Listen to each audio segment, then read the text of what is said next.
incorruptible leader of the indigenous people of Biafra. He's the director of Radio Biafra and her television, the commander of the armies of Biafra, and the greatest man living on this planet Earth. And this broadcast is coming to you from me, a servant of the Most High, a servant of the indigenous people of Biafra, and a proud disciple of our leading, the person of Nwachineke. Once again, I say good morning, good afternoon, good evening, good night, great Biafrans, friends of Biafrans, even the enemies of Biafrans. You are highly welcome. As you know, one thing is for us to press on for the disintegration of this British demonic abominable contraption called Zoological Republic of Nigeria, and for the restoration of the kingdom of God here on earth. Longitude 0, latitude 0, you must have that in mind, and that is why the enemy is waxing strong left and right to do what? To make sure that we are being defeated. But it's impossible. In as much as you and I stand firm, brother, they cannot do it. What they are playing is their last card. They have no any other means, no any other alternative. They only succeed, they only penetrate if you and I fell, if you become weak, if I become weak, if we decided to fight one another, if you decided to just to distract me with one useless something, that is the only way. But in as much as you forget about that, I forget about that, and we focus, press on, move on. I am telling you, the head of the beast is about to be slain.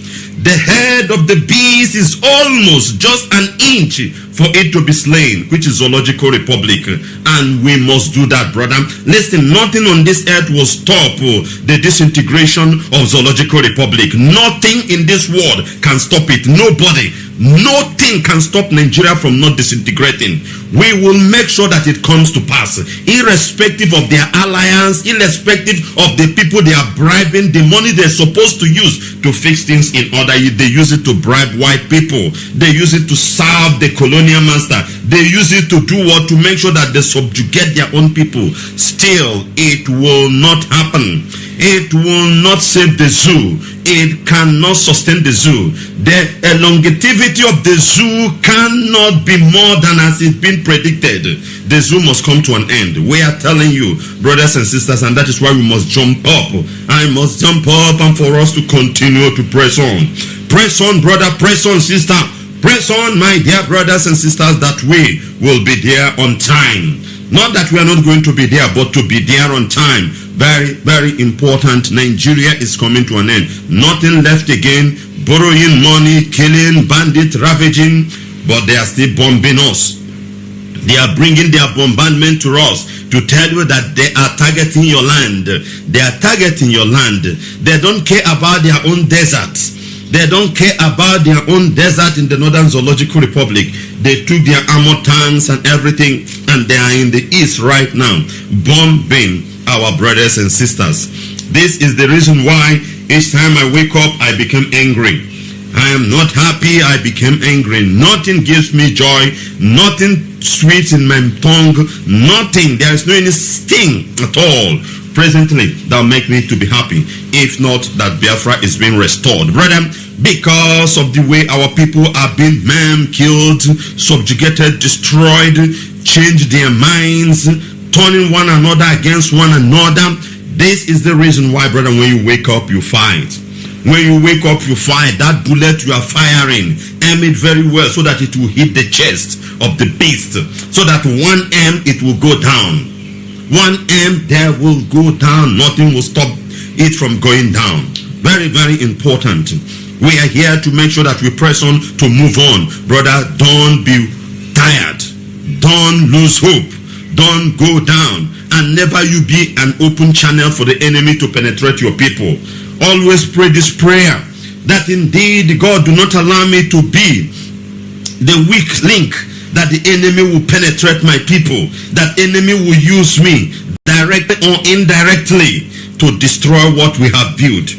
Always make it, because when it will happen, you won't know. Enemy we are fighting is an ancient serpent. I always tell you, it's an ancient serpent. It's still near you. The enemy we are fighting is older than this planet Earth. It has been existing before the creation of this world. You must know that. And this enemy knows everything you don't know. So you just need to be careful. Don't give him chance. The only way to defeat the enemy, not by cracking your own wisdom, but by not giving him an inch. Because when it enters, you can't defeat him just like that. It's just like a venom of a python. It's just like a venom of a snake. It's just like a venom of a cobra. Don't let it enter your body at all. Don't let it enter your body, because the curing is not guaranteed. We are telling you the gospel truth. We will make sure that they didn't use you, they didn't use me to destroy what we have been put in, because that is the only chance they have. That is the only chance they have. They believe that they cannot penetrate, but they can use somebody to destroy. Brother, that is why they put you in that condition. Listen to the condition they have put you. They have strangled your economy. The economy is down, so that at 5,000 naira, 10,000 naira, you can dislodge the entire nation, the entire community, the entire state. Just 50,000 naira, 100,000 naira, change it in dollar. It can't even buy 1 week meal for a particular family. It can't buy 3 days meal for a particular family in Europe. But an enemy will give it to you, because he has strangled your economy. He has strangled your economy to the core, that you are ready to accept anything at all to dislodge your people. Brother, think of tomorrow. Think of unborn. Think of children that are coming. That is why we are doing all these things. Think of them and say no to that. They will come with all manner of promises and whatever. Reject it. Reject it and remain the child of God you are. Become the real Nwachineke you are created to be. Don't accept anything, irrespective however it's been decorated. Tell yourself, always tell yourself, you are ready to die for peace to reign in your land.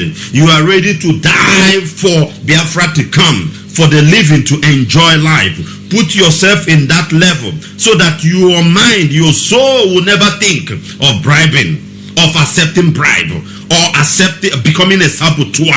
My brothers and sisters, this is the level of understanding you need to acquire, impact into your mind, into your life, that no matter how bad the situation is, no matter how dilapidated the roads, no water, no hospital, no good hospital, nothing, the roads are vulnerable, no matter how bad it is, you promise yourself, rather I die than to put hand in destroying my people by sabotaging it, by accepting the enemy to cross the borderline. Put yourself in that, and remember what Yeshua said, if I will quote his word. It's unless a seed grain falls and die, it will remain a single. But when it falls, it gives birth, it gives fruit enough. Have that understanding. When you begin to make your life to be so precious, you will see yourself, you just die miserably. Even while collecting that money, you become nobody, and you still die in it, and you are nobody. But when you tell this world that this world is nothing without Biafra, this world, you are nothing to me, nothing sweets me without Biafra, then you will see yourself working hard, and you will, don't be surprised, as a result of how brave you are, you will fight and succeed and even see that Biafra, because in the spirit already you have confirmed yourself a dead man. When the spirit of death passes where you are, in the spirit to confirm those that are going to die, they will see that this one has already decided to die. They will leave you and look for those ones that love their life so much. There will be the one that will go down. Brother, have this understanding, and it will help you. Love what you are doing more than any other thing, which is pressing on for Biafra to be restored. In any department you are, brother, in any place you are, love that job more than any other thing. Love it more than your life, so that you will not be bribed, you won't be taken down. Enemy, no matter how they put it, you still remain who you are. Very, very important. This is the only way we can destroy them. Enemy has no any other tactics. I keep on telling you, the last tactics they are waiting is our weakness. Any weak link we open up, they will enter. They are bombing us today because somebody has pointed hand somewhere. They are here. That is why you see their helicopter hovering. If that person did not give that information, they don't know where to go. These people are afraid of you, but you don't know. They are afraid of you, brothers and sisters. You need to have that understanding. But for you, saboteur, I'm really sorry for you, because your sin is irredeemable in this planet Earth. no man will forgive you. I'm telling you the gospel truth because you must surely pay. You must surely pay. Very, very important, because we are not joking. We must match it head on, irrespective of whatever they are doing. Very, very important. Today, before we continue, we will commit our proceeding into the hands of Jehovah Elohim, the Most High God, who created the heavens and the earth, who giveth the power to successful in life. Him shall we call this man to lead us in whatever we are doing. And the righteous King of glory, we worship you, we adore thee, we glorify your name, ancient of ancient. God, we bless thee, we bless thee, we bless thee. We glorify your name because you are God. We say, hallowed be thy name. Thank you, Abba Father. Thank you, my Lord and my God. Blessed be your holy name, O Lord God. We return every glory, honor, adoration, and adulation unto thy holy name, because you are God. There is none like thee. Father, we worship you. Father, we adore thee. Father, we glorify your name. Take glory, Almighty God. Take glory, Jehovah Jireh. Take glory, Jehovah Ninsi. As we are come in your presence at this moment. In your presence, anointing breaks every yoke. In your presence, anointing breaks every yoke. Jehovah El Shaddai, we thank you, we worship thee, we adore thee. We thank you for yesterday, we thank you for everything. Good and bad, we must glorify your name. God uses anything to confront the wise. The wise may think that they are wise, but you use anything at all to confront them. And that is why we could glorify your name. I say, take glory, mighty God. I say, take glory, Abba Father. I say, take glory, Jehovah. I say, take glory, Jehovah Jireh. Be thou exalted, Father. Blessed be your holy name, O Lord. As we continue to lift our leader, Mazi Nwachineke, continue to pray day and night, Lord, that thou do which you can do, O Lord, good Jehovah. Thou will perform that miracle, Lord. Thou will frustrate enemy, O Lord, over. Thou will bring down the strength of the wicked. Bible stated in 37 that the strength of wicked shall be shattered, but you get care of the godly. In verse 17, O Lord, good Jehovah, ancient of ages, you destroy the plans of the enemy, their strength, whatever they have shall be destroyed. Jehovah Jireh, Abba Father, break our leader, O Lord, him immortal. Let the plans of the enemy against his life, against their wishes, O Lord God Jehovah, be frustrated. You disappointed the devices of the crafty, so that the hands not perform their enterprise. For you catches the wise in the craftiness, and the advice of the cunning are quickly thwarted. Jehovah needs, so shall it be upon his life. My Father, my Maker, will bless thee. We adore thee. We glorify your name. We continue to pray for ESN, O Lord God Jehovah. Father, you will establish Eastern Security Network to the core, Jehovah Jireh. Not our Father, no insecurity in the eastern region. Our Father shall rise beyond them, O Lord. Father, they will be number one, beyond the Al-Shabaab in uniform, beyond the terrorists in uniform. They will grow. Father, they will destroy any terrorist in the forest, in the bushes that have come, even in the land that have come to destroy your people, Lord Jehovah. Father, they will destroy them. They will dismantle them one after the other. Jehovah Nissi. Father, you do it before. You give them the strength, Abba Father, to do it, O Lord. You give them the strength, Jehovah Nissi. You give them the crown, O Lord. You deploy your angels ahead of them to weaken the enemy, to confuse them, that they will be able to excel in any confrontation to the glory of your name. That they remember that every glory, honor, adoration, and adulation, Lord God Jehovah, shall be ascribed unto thee, because you are God. Be thou exalted, Abba Father. Take glory, Almighty God Jehovah, as we live the directorate of state ESN, the IPOB, we continue to pray. Immortal Redeemer, I pray that you strengthen them, give them the wisdom, the knowledge, the understanding. Heavenly Father, give them the ability to stand firm. May they never be shaken, the Lord, irrespective of whatever the enemies are using their own brother to do against them. Heavenly Father, strengthen them, Lord Jehovah. Be with them, our Father. Protect them, protect their family. Lord, watch IPOB all over the world. I continue to pray. Heavenly Father, you are a God of miracle. Let miracle happen in the life of an IPOB at this moment, O Lord. While sleeping or awake, Let a miracle, let something. You are the God of miracle, Lord God Jehovah. You do it the way you want.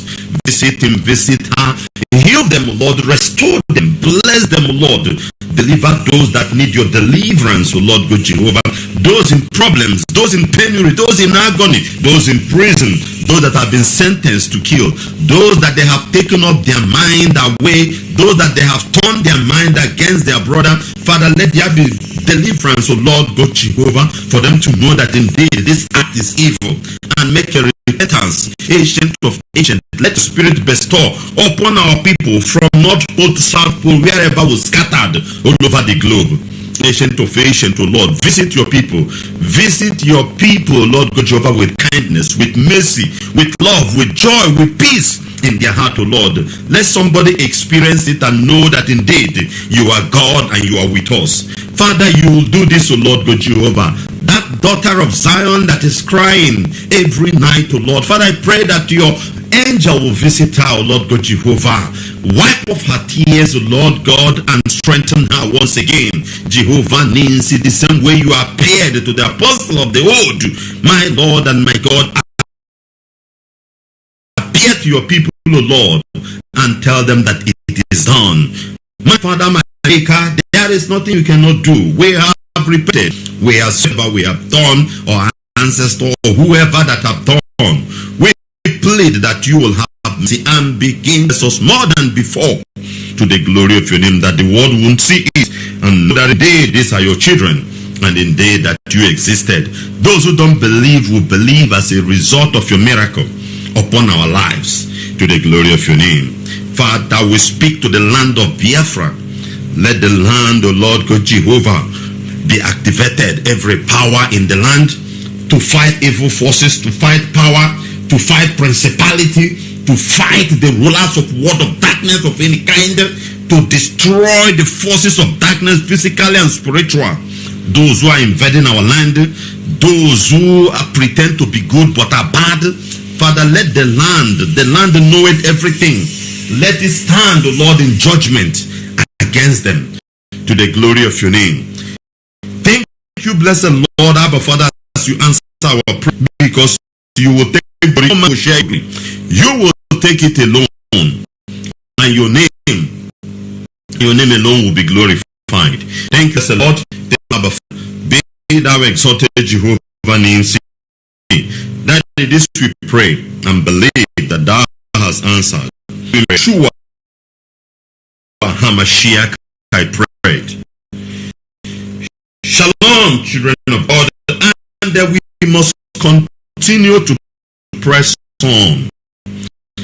Brothers, we must continue the waxing ways. It comes in different ways. All of us have seen what happened, transpire at the court case. You see the ways. Don't neglect all those things. Always expect it. I am someone who always expects such a thing from the enemy. Then I'll ask myself, what will I do? What will I do?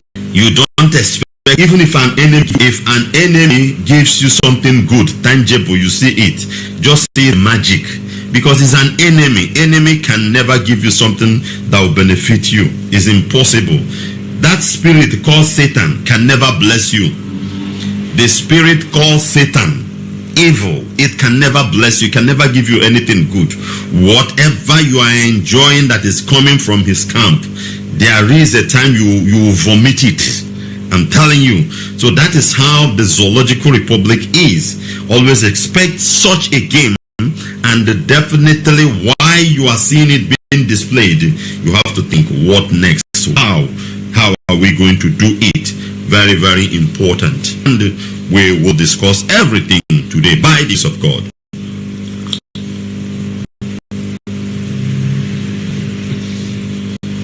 Let's see our intel. Let's see the news in detail we have today. This one says a bandit kill housewife, set houses ablaze in Taraba State. In Taraba State, bandits they like to do, and nobody is sent a bomber jet there. no bomber jets so far. They are killing people. Certain houses are ablaze in Taraba, killing people, but we have not seen their bomber jet. But in Olu, they are bombing people in Osinhetukwa. More than 20 houses has been set ablaze. Many people, we don't know where they are, whether they escape it or they are dead. People have deserted at that area time. I gather information in Osinhetukwa. A helicopter was hovering over everywhere. They are not doing what they're supposed to do by taking the tankers and whatever to Taraba State, where bandits are doing their bits. You see the reason why tomorrow when somebody gunned down a police officer or a military man, some in uniform, some stupid idiot will come out and be talking rubbish. Now, bandits, the people they call them bandits, are setting people's house ablaze, killing people in Taraba State, but they will not go there and do the needful. They won't send these troops. Suddenly, in Olo, in Imo State, you see how they are killing people, doing all manner of things, and you want us to keep quiet. Listen, if it is war is the last option, we will engage it, whether we are prepared or not. Let everybody have such thing in mind. If we don't want to go into war with the zoo, we don't want it. But if that is the option, when somebody push you to the wall, you don't have any option than to retaliate. Somebody tie you up and be pushing you. At a certain time, push you to the wall and your head hit there. You don't have option than to retaliate. So this is the level the zoo has pushing us to. If the option is war, I am telling you, we don't care in engaging them, and we will fight it. Whatever comes out, to God be the glory, because enough to all these things. And for those politicians who are orchestrating this, who program this thing, nothing will make you to be forgiven. Forget about the stupidity of our people in their mind, because as somebody will just do whatever he will do, after 3, 4, 5 years we forget about it. We will only exercising on the sitting governor. Like for example now, what Ojo Zokala did, the way he killed so many people in Abia 20 years ago when he was the governor. Nobody's talking about all those things. Nobody's talking. For example, how P2B killed Masobians in Ezu River. Some of you have forgotten, making sense now. Obiano is going out now. Nobody will, some of us now will see him. We will remember the people that to shoot in Mkwa and all those things. They will be sent. Not like me, not somebody like me, Nwachineke. Not like me. I don't forgive that kind of thing. I don't forget it. We don't forget it at all. It will still, whenever I see the idiots, it's just like Achiku Demwa, the former governor of Imo State. Maybe now the idiot will be sent. Remember, 22 Masobians were ordered in the forest. 22 when we talk of Masob killed, don't see them as Wazirike. These are our brothers who volunteer themselves. They just, everybody want to Biafra. So if you call them, just like there are fake people now that will come out, the moment they hit the drum of Biafra, you see people jump out open-heartedly, because Biafra is our savior. Immediately you hear it, you will come out. It's just like when Yeshua appears in Israel in those days. People now rush, oh, is it the Messiah? Because everybody's waiting for it. That is how Biafra is. When you hit the drum, everybody have to come out. Those Masobians you see they killed, they jump out to support. Oh, that our nation is coming. On the process they were killed. They were killed. You don't need to say it is Wazirike people or whatever. No, leave a Wazirike case. You must intercede for these brothers. Just as you and I are here now doing this one. You have to understand. The governor of Imo State then Achiku then were ordered because he wanted to be as president. As a then, there's something they normally used to treat them. And they went into where this brother holding meeting. 22 of them were slain. They will slaughter them by Nigerian police. Then, now if you see him now, maybe you're clapping hand for him. A cent. I don't do like that. I'm not a fool. Hence you have done it, and it will be on your head till whenever the judgment will come. Whenever the judgment will come. This is the time We need to stand up. Anyone who ranyaka ebugo dey desire by the side. Anyone who ranyaka eboya desire by the side. And when who run there for 1 minute. I know why I'm saying this thing based on what is happening in Imo State in Olo. Because the hand of the politicians is there. The hand of the idiots who call himself Ukebeke is involved. Bombing even his own area. They are bombing it. How to see you for you to know how stupid these people are. For you to see how stupid these people are. But look at the news I'm about to analyze now. Bandits here, bandits there, cutting tax payment and whatever. No such a thing over there, but they are sending troops, courtesy of the so-called politicians. And we are clapping hand. Any idiot that comes out is nobody for us. It's nobody. As somebody was analyzing, there is one buffoon that is contesting for Anambra election. Then before the court case last time, you saw him. He was there, file a case to go and see Nnamdi Kanu. Do you see him yesterday? Was he there? No. Election has finished. He fell. He fell woefully. So he doesn't care to go there again. These are the kind of people. Tomorrow you see them, you clap hand for them. And they will single 2, 3, 4 of you and give you money. When they give you money, then you clap hand. These people are the same thing. These people are the same thing. Let's continue. Let's analyze this news. No less than persons were said to have lost their life during an attack by bandits in Binari and the Jab village in Karim Lamido local government area of Taraba State. Those that died during the attack included 3 housewives. 3 housewives in Taraba State. Taraba should be a Christian state, but the same way they lost Adamawa State, which is an indigenous state of indigenous people there, but they are gone and gone forever because Fulani jihadists has taken over there. Their governor can never be a Christian again, hardly, unless by divine calculation will such be. I tell you. Listen to talk less of a Taraba now. They are entering Taraba, want to take it, and that is why they are pumping the way they want Plateau State. Nasarawa is gone. Nasarawa, you don't talk of it. On targeting Benue and all those neighboring states in the Middle Belt. Look at what happened.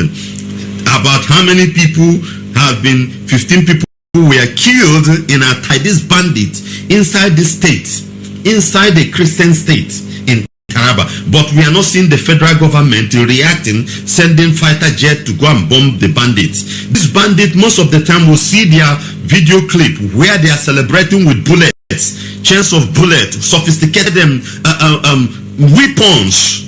You see their arsenal displayed. They took picture. They'll be shooting on air with powerful weapons that will bring down aircraft down. How do they get it? I don't know. Atiku Abubakar, them are sponsoring them. Dangote, them are sponsoring them. That is how they are gathering this equipment. Because if they don't have such sponsor, know how they will have such weapon. It's very clear, very simple. If such powerful people are not behind them, know how this ordinary people can just have that weapon.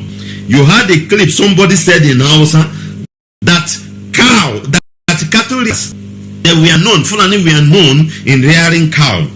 There is nothing concern cattle rearers with AK-47, and that their cow cannot give birth to AK-47. That it is these great men, these powerful politicians are sponsoring them.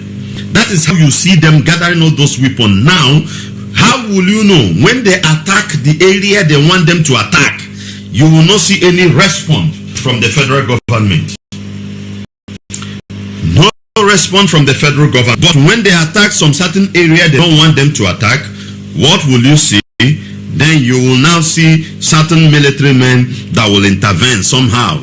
Then you think that they are doing it for to fight the bandit. No, it's because they are attacking the wrong area. They don't. Taraba State is under attack. They attacked the place and they killed 15 people. The houses were burned.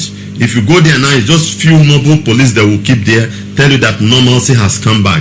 After some days, they will disappear. Then these people will continue reducing the number of the indigenous people. Exactly what they want to happen in the east. They wanted to come through the forest, but the wisdom of Elohim came upon Ohamadike. ESN was established. That one can never happen again.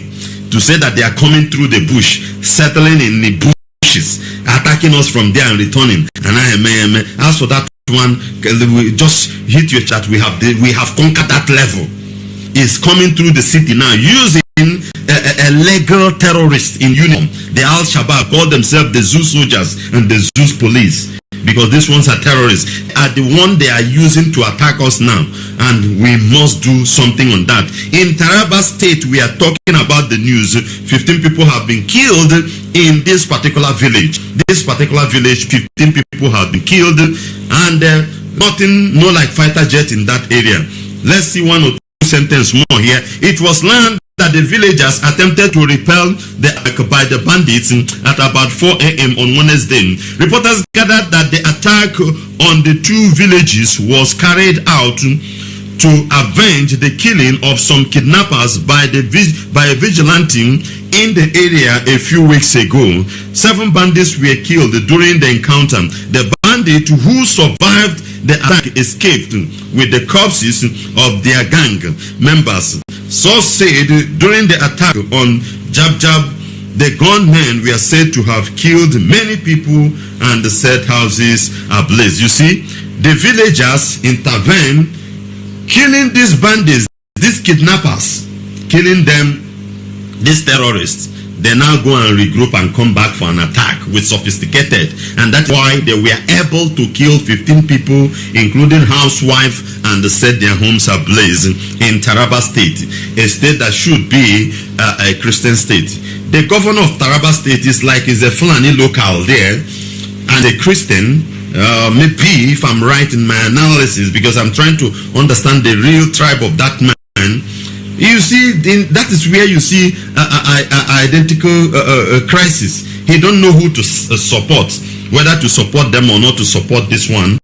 And the other indigenous people, the Jukun, whatever, they will be there messing up. Some of them have intermarried, and they will be using this one Nigeria policy, pumping into their brain. They don't know what to. They don't know what the danger is. When you see the danger, hit the danger. Don't care. The danger could be your son, your boy, your father, whoever. In as much as he's bringing these people in your land, irrespective of the religion, the tribe. Just as I am, if you are not an IPOB with this ideology, my enemy. Short and simple. It is bullshit to me. It is nonsense, because this ideology, this mentality, this understanding is the real you. Is the real you. That is what you display. And when you display it, you are giving a channel for this enemy to come and consume me, because the enemy has wisdom more than you. The enemy understands you, and he understood me very well. These are the things. If you come to this Taraba now, you see they will be having some identical crisis there. This one is Fulani indigenous, this one is Fulani Christian, this one is Fulani Muslim indigenous, and they don't know what to do. And they will use the same thing that will be happening in a state like Kwara State. In Kwara State, you see that the same thing will be happening there. You see some Yoruba brothers fighting their own Yoruba people because of religion and all those things. Then that is what Sokoto loves so much. Then through there they will penetrate. By the time they will equip some certain Malaysians, they will use it to wipe you people off. Brother, if the ideology is not the same, they don't even give the person 1 inch. If people don't believe in what you believe in this restoration, let the person give you chance. He's your enemy. Do you know why? He continue to argue on the process. Fight will come between you and him. Enemy will penetrate. We must believe in one thing: total and absolute restoration of Biafra, no matter how it's coming. Anybody telling you new Nigeria, fix Nigeria, struck Nigeria, let him go by the side and be doing it. And you and I will be doing this one we are doing. We must believe in this and stand in it and press it on, and we'll get it. That is how you see all this middle belt now. all of them are just losing their state gradually. They are losing their state. Plateau State now is in danger. For them to impeach, for Plateau to impeach the speaker in Plateau State, was it last week or last week? They impeached the speaker. The speaker is against the governor because he knows that the governor all along has compromised. And he knows that it's a danger towards their own people.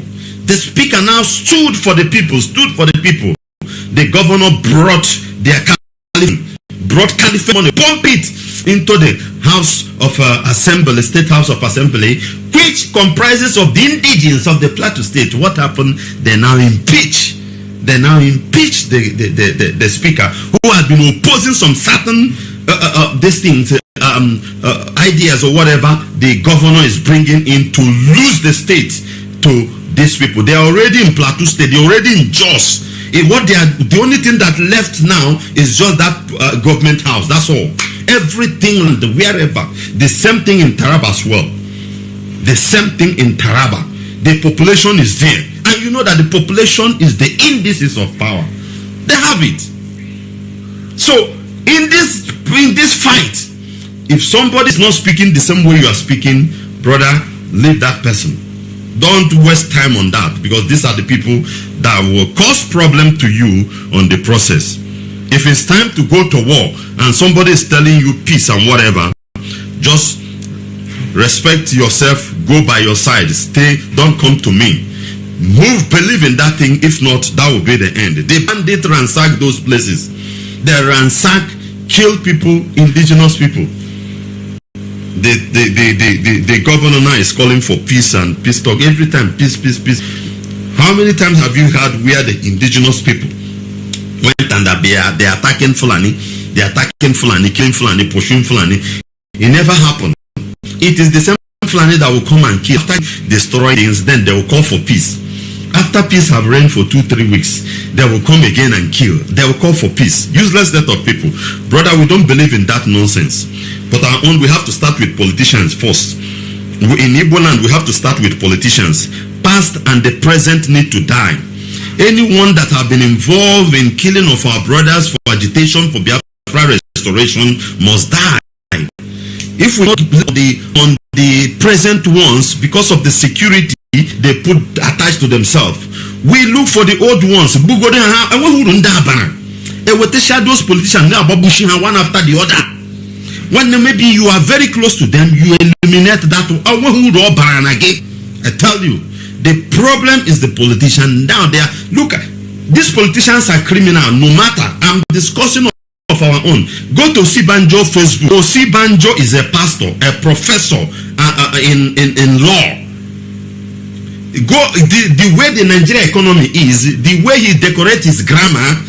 If ordinary Nigeria cannot understand what he's saying there, he knows that things are not working. But the way he put that grammar on his Facebook to promote the economy, whereby he knew he is very well, they are the one in power. He knows it's very clear that the economy is down, but he used grammar to fine-tune it. I'm talking Professor Yemi Osibanjo, the vice president. This is how politicians trick you. Wash your brain and you'll be clapping. He knows that things are not well. He don't know how to fix it. He now uses grammar. How many Nigerians will read that thing and understand? How many zoologians will go there, read those things and understand? Nothing. It just, this is politician. The same game they are playing for us in the eastern region. And the only way to begin to solve this problem is their blood. Their blood need to be poured on the soil. The blood of Igbo politicians need to be poured on the soil. I'm telling you, their blood needs to be pouring on the ground from now. Very, very important. There are no two ways about it. Starting in Imo State, both the past and the present, their blood need to be poured on the soil. These are criminals. Today now, Rocha Sokoro is a pastor, evangelist, prophet. In fact, he's locating people. He's locating. Rocha Sokoro is locating people from pulpit. As I was speaking and I locate this woman, what is your problem? You know those things that some for men of God. My name is Rocha. This is what you just imagine. Just look at. After liquidating the account of Imo State, his own during his time, no killing. I don't give credit to any idiots. You are a governor. You were made to be there to put things in order. You liquidated the account. Finish Imo State completely. And people will be clapping, say during his time, nobody's no killing day. That is nonsense. Do you know how many people that are dead, that are done as a result of economic situation, economic stagnation, the man put people into? The whole money, he finished it. Nothing, there's no good road now you say that being constructed during his time. It was the idiot that came out and told us that he don't know the kind of rain that fall in Imo State is acid rain. Could you imagine what somebody is saying? So you give them 10 naira and they just pour as far the road just like that. Rain, come and wash it away. You are telling people that it is acid rain. See where he's taking his money now, going to the north, going to churches, preaching. Each one, like that church now, if you look it, you see that it's a very poor church. Know how he will live there without dropping 2-3 million. Such pastor might have not seen that money in the offering box. And the pastor will be talking good about him. These are the people, none of them will escape. None of them will escape. None of them. Continue to hammer on that. There's no two ways about it. Listen to this news. Let's take this one. This one is in Sokoto State. Names of the 42 Sokoto, where Sultan of Sokoto is staying, where Sultan of Sokoto is dwelling. 42 towns are now paying taxes. They are paying tax to bandits. Names of 42 Sokoto state communities that paid 67 million naira in taxes to bandits in 1 week. 67 million in Sokoto state, where Sultan of Sokoto is staying. Sultan will never discuss about that, but when it comes to Biafra issue, you will see him, he will come out. His state now, they are paying taxes. The Hausa, they are paying taxes to Fulani, his cousins. Terrorists operating in some part of Sokoto state have now become tax collectors after imposing levies on communities and setting payments deadline. By imposing taxes on the communities, the terror group led by Bello Toji, a notorious bandit leader, is raising millions of naira to build an arsenal of heavy weaponry to unleash more mayhem. Foreign magazine is reporting to you. Toji fled Zamfara, a neighboring state, after military offensive against him and his cohort. He has since built a new empire in Sokoto forest and procured more ammunitions. He is in Sokoto forest building his empire. Sultan of Sokoto is not doing anything, is not saying anything. Our own politicians cannot say why are the military in the east, whereby in Sokoto, where their Lord and their Savior Sultan of Sokoto is staying, bandits are collecting taxes. Let's take this military to that area so that they will safeguard Sokoto. Our own politician cannot utter such statement. Rather, it's either they will keep quiet on the case of Mazi Nwachineke, you will not hear him from their mouth, or they will be against us. They will be against us. If you mention anything IPOB, go to some certain high position in Nigeria, high officers that Igbo people are occupying. If you mention IPOB, somebody said they were discussing his own brother was arrested and he entered, mentioned ES. He has never mentioned N. The man said no. The man chased him out from his office. an Igbo person meet an Igbo person, a high rank of, to intervene on illegal abduction of his relative, and he knows this Igbo man, he said, please intervene so that my brother or sister will be free. Immediately he said, what is the case? He said that they align him with the ES. He said he has never mentioned, and the man chased him out. Say, go. I don't want wahala, because he just want to retain his own personal office and money. These are the kind of people we'll have in the office. Instead of them to speak, say, take this military that are perambulating in our land. Why not take them to Sokoto, to Zamfara, to Taraba, where these bandits are raping and killing people? None of them will say such a thing.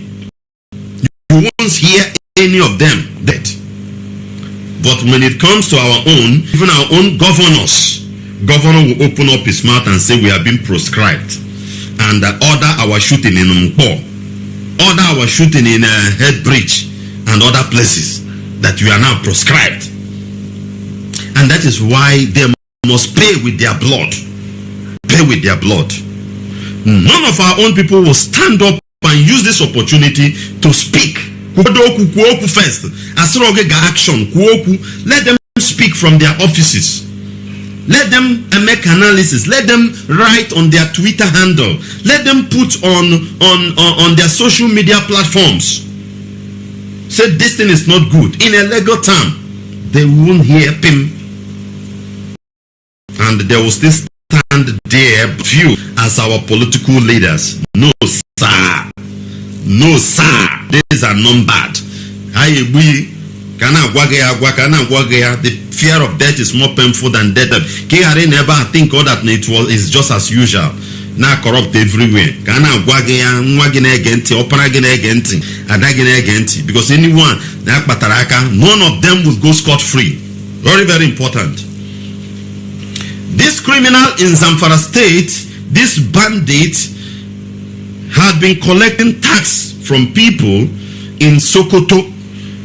As a result of the attack in Zamfara, he moved to where Sultan is, and in Sokoto, this thing, the write-ups here said that he built his empire and he had been collecting money to make sure that he built an arsenal that can combat anybody. Remember that they are the one who collected, it is in Zamfara. Somewhere they say it is in northeast, right?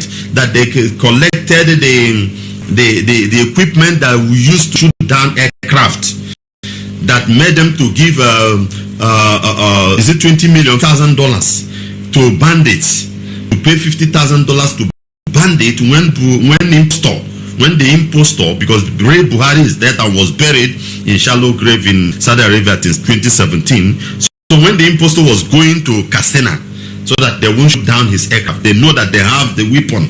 Which I asked a question: how come that this kind of weapon were in that place? If not, there is an arrangement for them to hand them over. Remember that such a news came out, and then it was within this area. And look at this notorious, as they put it here, this notorious bandit now, what he's doing. He's building and training people that will fight the last battle within that area. We must understand this.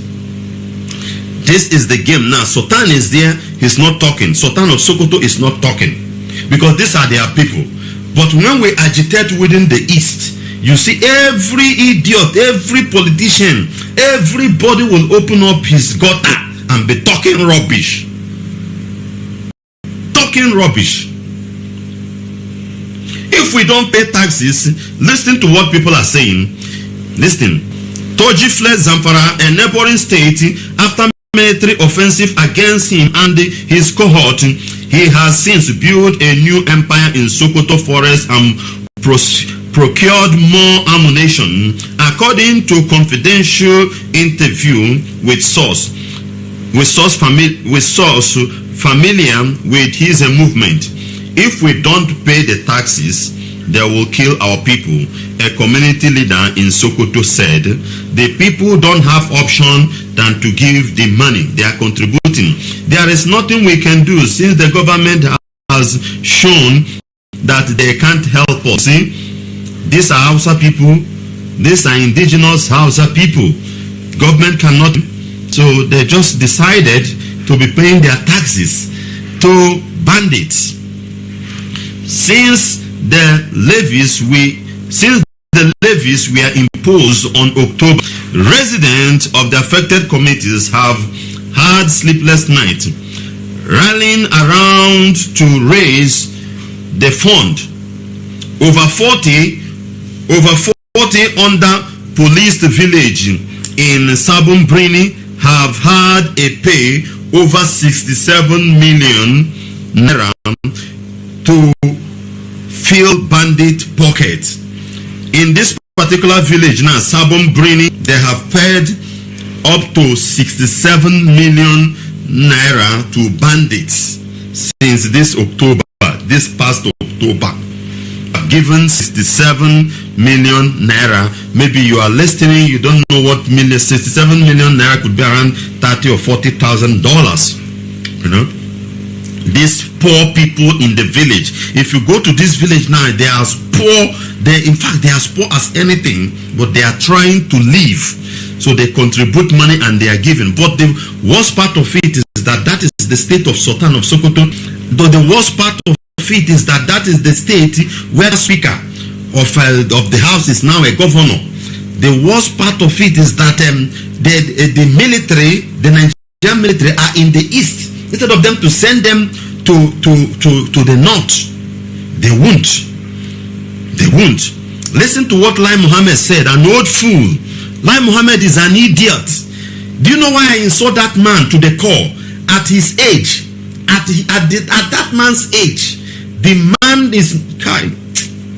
Nothing, you see, nothing will make me to reach the age of Lai Mohammed and be talking rubbish that man is saying. That is why I will stand with my 2 feet ground and be insulting Lai Mohammed. That man is an idiot.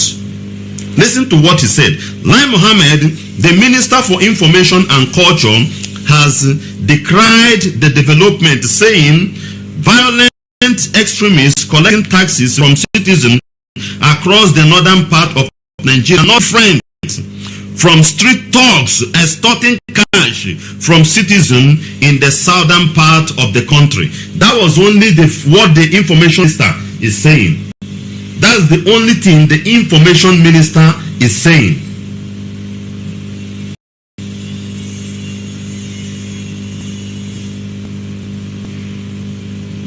That is the only thing the information minister is doing. What is saying that these bandits that are collecting money, and there's no difference for people who are doing picking pockets in the east. Could you imagine? Could you imagine? How can a picking pockets person collect up to 67 million? It's impossible. It's impossible. Picking pocket is maybe the money in your wallet and the person will run away. And if they catch him, they will be alive there. But this man has an empire where he stays. And the Minister of Information and Culture, an old man, old fool, an idiot, who loved this world more than any other thing. Look at how he's defending it. Tomorrow he says he's playing politics. And you are dying. You are dying. When we agitate, you take all this garbage that he has put inside you to use it to attack us. And the people in Sokoto now, indigenous people in Sokoto, have paid 67 million. This is the one recorded. There are other villages paying 300,000, 500. What they were able to raise. Go to the news there, you see it. The name of the villages were mentioned. Some have paid 500,000, 800,000, 2 million naira, 1.2, 3 point this, whatever they were able to raise. Still, they are not confident staying there. They said they may still attack them. And Lai Mohammed is talking rubbish, telling you these people collecting money from these people with sophisticated arms, with powerful machine, military hardware they are using to collect this money, to threaten the life of these people, that there is no difference. A picking pocket will only take it and run away. A picking pocket person don't even have a gun. But this one, you will arrange the money, keep it and go and give to them. They don't come and rob you or whatever. You will come and give to them.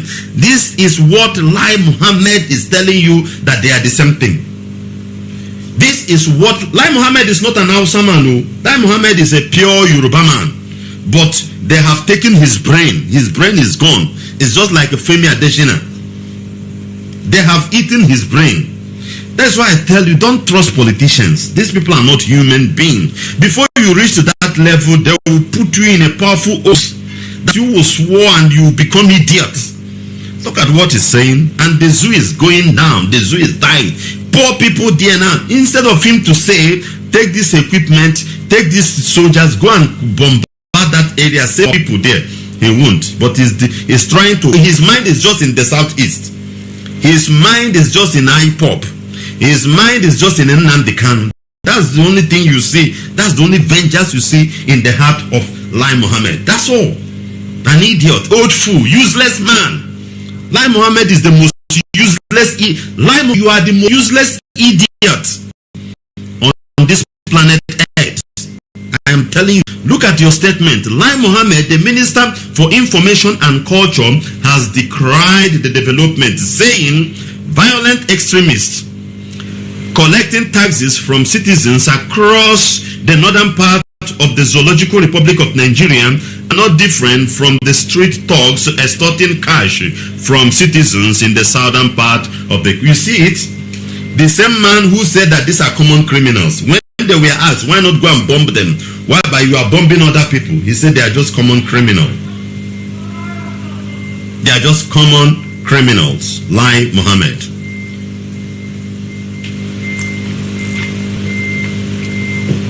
We must know.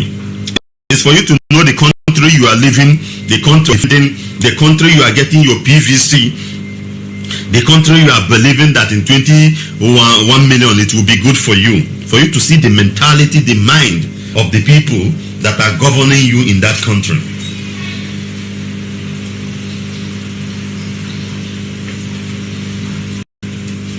The only option for you is to agree with what we are telling you.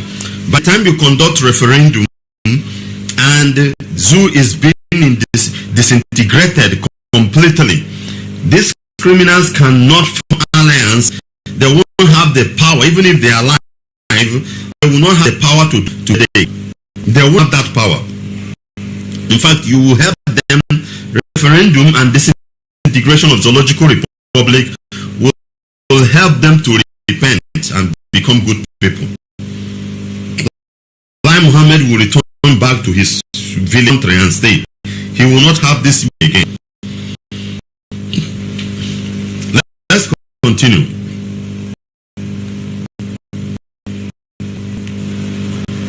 Meanwhile, Northwest are capturing village on Sunday. News from Sokoto was dominated by accounts of villagers in how imposing district head on them after capturing their village. It's the news in Sokoto. Those in Sokoto will confirm what I'm saying. It's the news. Maybe you have not heard it because it's just a local news in Sokoto. Bandits capture a particular place and they give them a new district, new government. Because you may not get the, sometimes all this grammar, they use it, you just, in fact, a new governor, a new senator is there, a new whatever. That is the man, the bandit is giving them a new leadership. In the village they are capturing. As long as they are giving them their taxes, no problem. They can go to farm and come back. They will become their own security in the same Nigeria. But helicopter, armor tank, 8 Hilux vehicle loaded with terrorists are in Olo, bombing, killing, maiming innocent people. No, there is no any threat in our land. Nobody, no threat in our land. No threat in our land. ESN is in the forest fighting terrorists. You can't tell me that ESN has never terrorized anybody. ESN has never come out and rape a woman or kill somebody. There is no security challenge in our land. Listen, we need to define things very well. You see, Lai Mohammed narrates his own that the terrorists in Sokoto that are collecting tax are different, are the same thing, the picky pocket in the southern Nigeria. You see it. You need to come out and define things very well.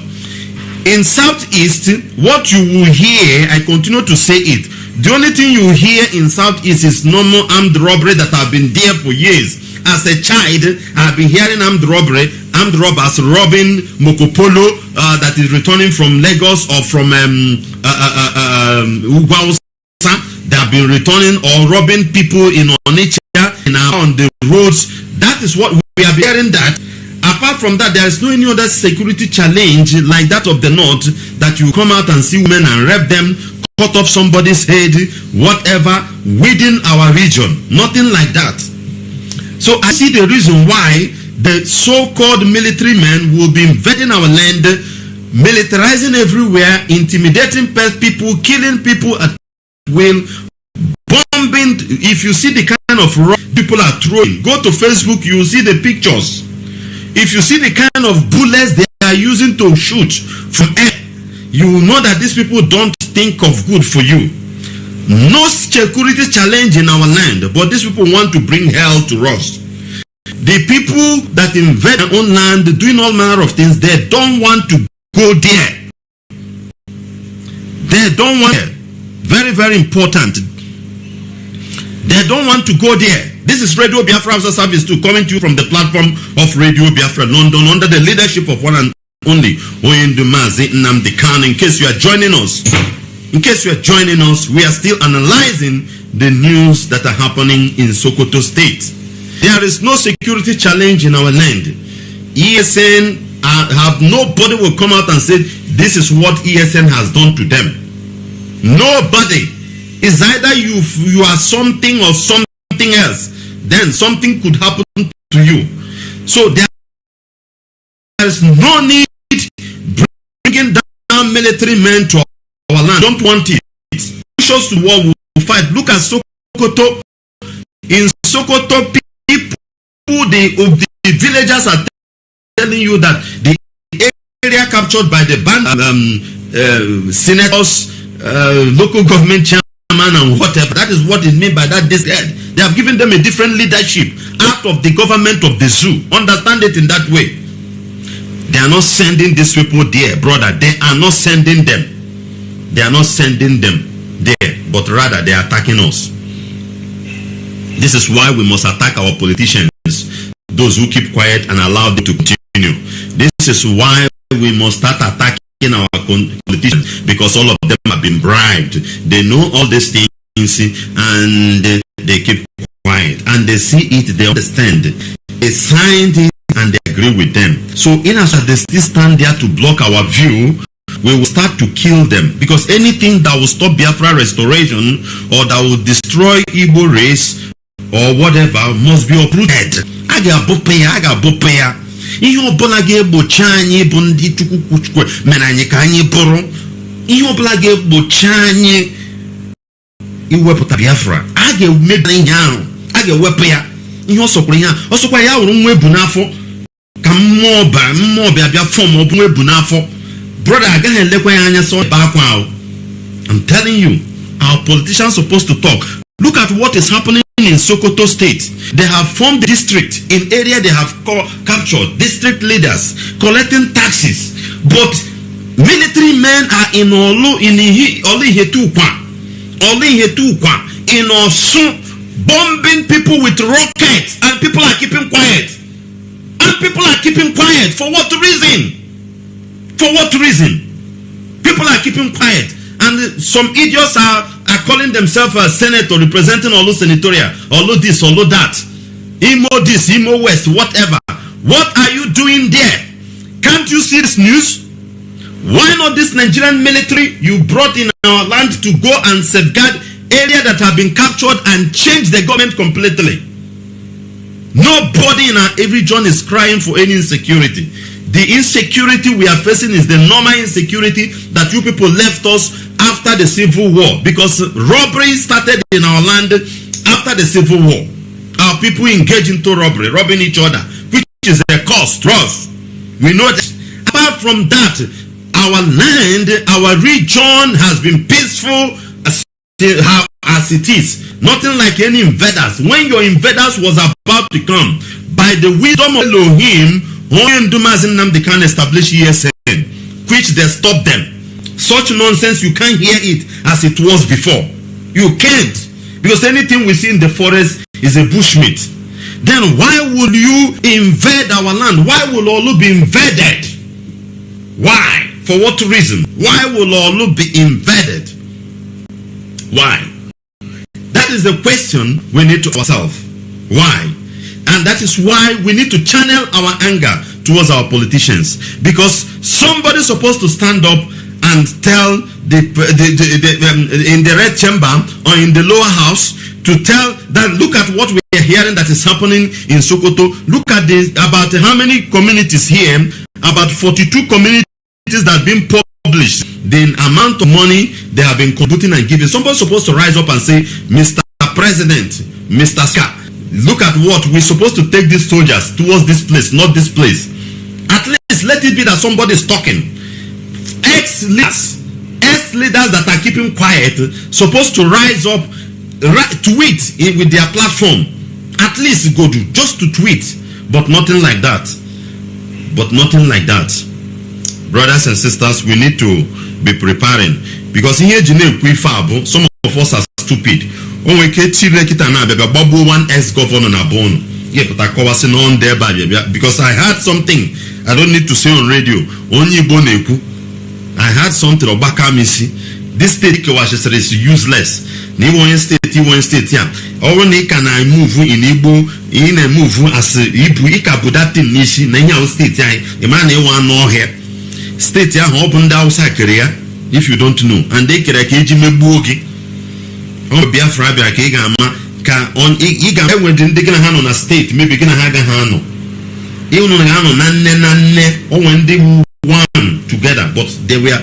I just want to go towards that area because some of our people are stupid, and when you want them to learn, they will not listen.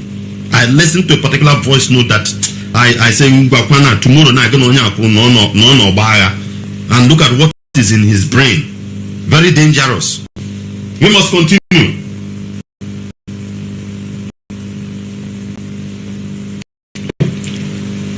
People died in an accident on Adamawa Gombe Road. Adamawa Gombe Road, the owner of that road is Atiku Abubakar. Atiku Abubakar owns that road. He is the one who always collects the money. Atiku Abubakar owns that road. The ghastly motor accident that happened there, 30 people died. They're supposed to hold him responsible because the road supposed to be dualized and repaired. Such a federal road, such a thing shouldn't be happening. Just as it happened, just like when it's happened in the Eastern region, man is supposed to hold responsible is Ike Kweremadu. Ike Kweremadu is the person we must hold responsible. The way, the one that connects, I know about a 3 or 4 roads. Somebody told me this thing about 15 years ago, 16 years ago.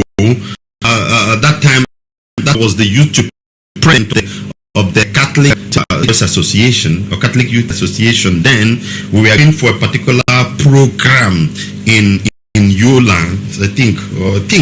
No, it's in Adama. I've forgotten the name of that. The parish we went that time. We went to console them as a road. That was when they analyzed all those roads. Who owns it? This person owns this one. This person. When they make the budget, this person would take the road. Was that one? I don't know the road we fly that time. The road was very bad, very terrible. Very terrible. So the guy began to explain something that's supposed to cost less than an hour plus. We spent many hours on the road that day.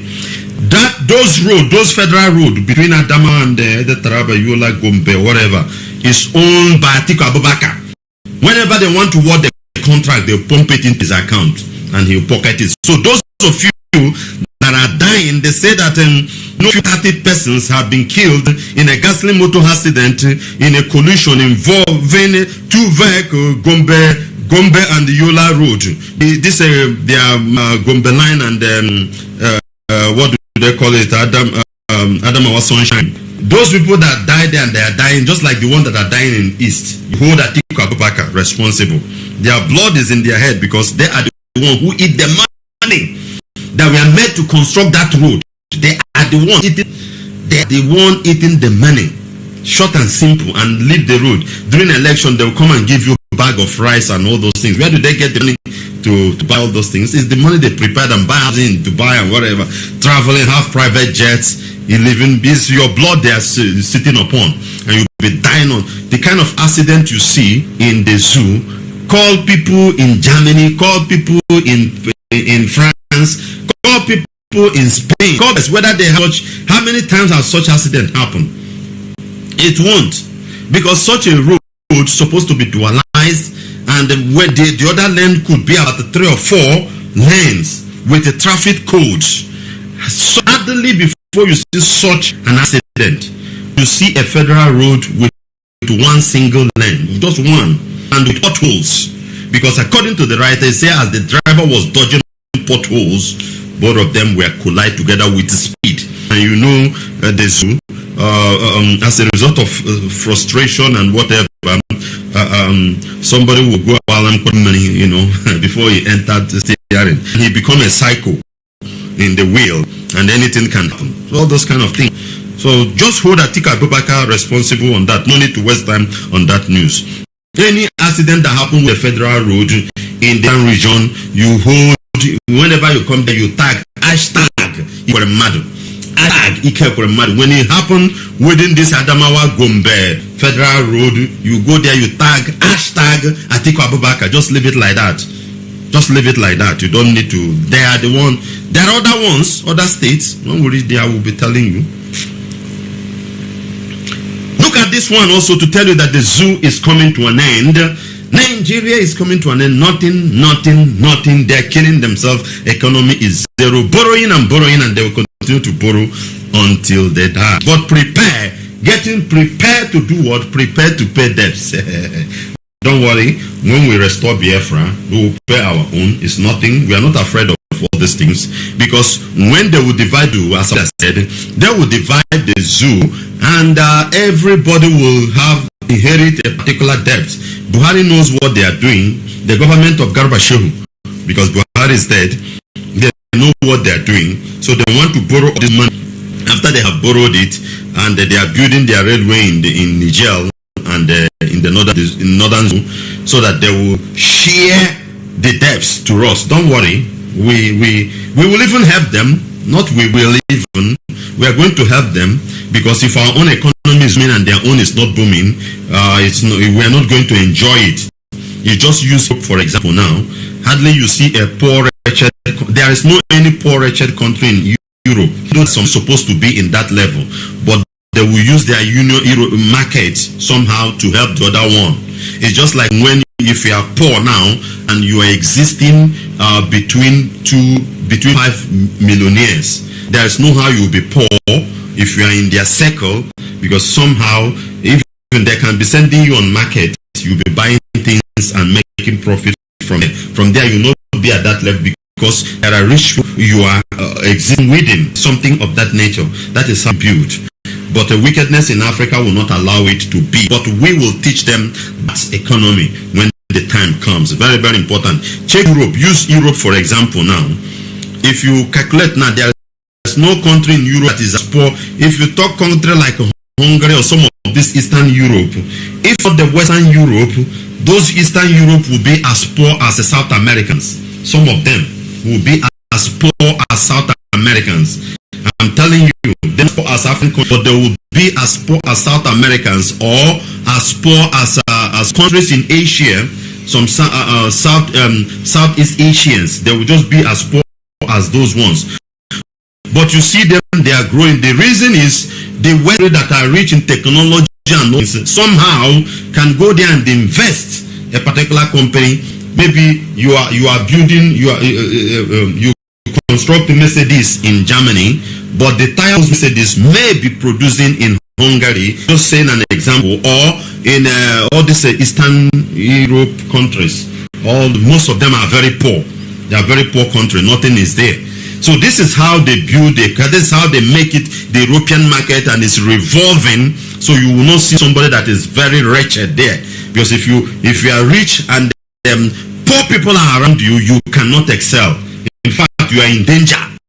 You are in danger. They will eat you like you see where a bush white dog, they will be following one particular animal and they will be eating it if you watch Natural Geography. So that is how it's going to be. That's how we build our economy and up this zoo. So Buhari or Garba Shehu's government, they are borrowing and borrowing, thinking that they will pass it. Don't worry, we will help you because we are the light. We will build Africa by the grace of God, and the generation to come will be crying when the history of what this present generation is doing to their Messiah, to the country that have come to help them. I'm telling you, that is how it always be. Listen to this news now. Senate approve Buhari's $16 billion, £1 billion loan request as Nigeria plunges further into debts. They have a Senate now. You know, Ahmed Lawan. Ahmed Lawan is just a rubber stamp, as they said. Anything that comes here, he will just laugh and yes, say it. That is why fight for him to be there. Ahmed Lawan is not qualified in a competitive environment. Ahmed Lawal is not even qualified to be a member, to be a senate, to be a senator, to be in senate. He's not qualified. He knows nothing. His brain is zero. Just like Abubakar Malami. Abubakar Malami is not quota system. Abubakar Malami brain is zero. That man, he knows nothing about the law he read. Just zero. When you listen to his view, his analysis, from there you know that he knows nothing. While somebody is talking from the words of somebody, analysis, not what they wrote and you are reading it out. From what you are speaking, that is where an intelligent person behind will be able to calculate some amount of knowledge in you or wisdom in you. Truth. These people knows nothing, but because the quotas and all those things, that is why you see them in big position. That's why before they were fighting with the Saraki. If Saraki is there, and I'm not saying that Saraki is a saint. Saraki is one of the corrupt politicians, but that one is more intelligent than this rubber stamp. He may not approve all these things because he knows the danger. Let us reach or give some restriction so that the executive government can think how manage the one they have. Saraki will not approve all this, and that is why they fought to make sure that Ahmed Lawal take over. Look at the amount of money that have been approved now. The news said that they have approved it and they will take this thing started in 2018 or thereabout. They have been plotting this particular money, but approving them will continue. Let's take one or two sentences there. It said the ninth Senate has approved 16 billion 230 million and $77,718 and 1 billion 20 million loan pounds. This one is pound. The other one is in dollar. $16 billion and 1 billion pound had been approved to collect as a loan. They have approved it, requested by Nigerian President Muhammadu Buhari. The upper legislative chamber also approved grant components of 120 million. Remember, all of them have shares in this money. As they borrow it, they will award contract. Just as I told you, the road contract they will to Abubakar Road, as they just go into his account and he will send it back to abroad where they borrow the money. And the same thing will be recycling. Poverty will be recycling. Nothing is doing, nothing is happening, nothing. The president has made the request for the facilities in an addendum to the 2018 and 2020 borrowing plan in September. The request was made some months ago in a letter read by Senate President Ahmed Lawan on the floor of the upper legislative chamber in July. The legislature approved the sum of $8.3 billion and 490 million pounds loan contained in the initial 2018 to 2020 borrowing plan. But in the letter, Buhari explained that owing to emerging needs, there is need to raise more fund for some critical projects. What are the critical projects if not constructing railway line to Maradi to Niger and building sign memorandum of understanding with them to build a refinery in Niger than in the zoo? If not, what again? And the building railway now that will help some certain class of echelons to be flying between Kaduna to Abuja, so that bandits will not attack them, as they may not be flying airline. No, tell me, can somebody come and say this is what the government have built in this zoological republic that will help the economy to grow, that they will be collecting revenue, people will be employed? Just call me and tell me one thing, one company or whatever they have put in place that is helping now. Just call and tell. If not, that is what they are borrowing all these millions we are hearing. All these millions we are hearing. All these millions we are hearing. They said to create job. The president said the loan obtained will let the economy and create job. This is lie. This is lie. When they collect this loan now, it will help. It will increase the debt. Remember that the debt management office, if you remember, in the middle of July, this year July, they said, when we are talking about the other loan, I'm just trying to remind you something. They said that every zoologian now is owing about when they calculate the whole money, they divide 210 million or 210 million, that every zoologian is owing about 164,000 naira. Just as you are now, the debts of 164,000 naira that you don't know how it's been spent is upon your head. You must know that. This is from the debt management in the Zoological Republic of Nigeria.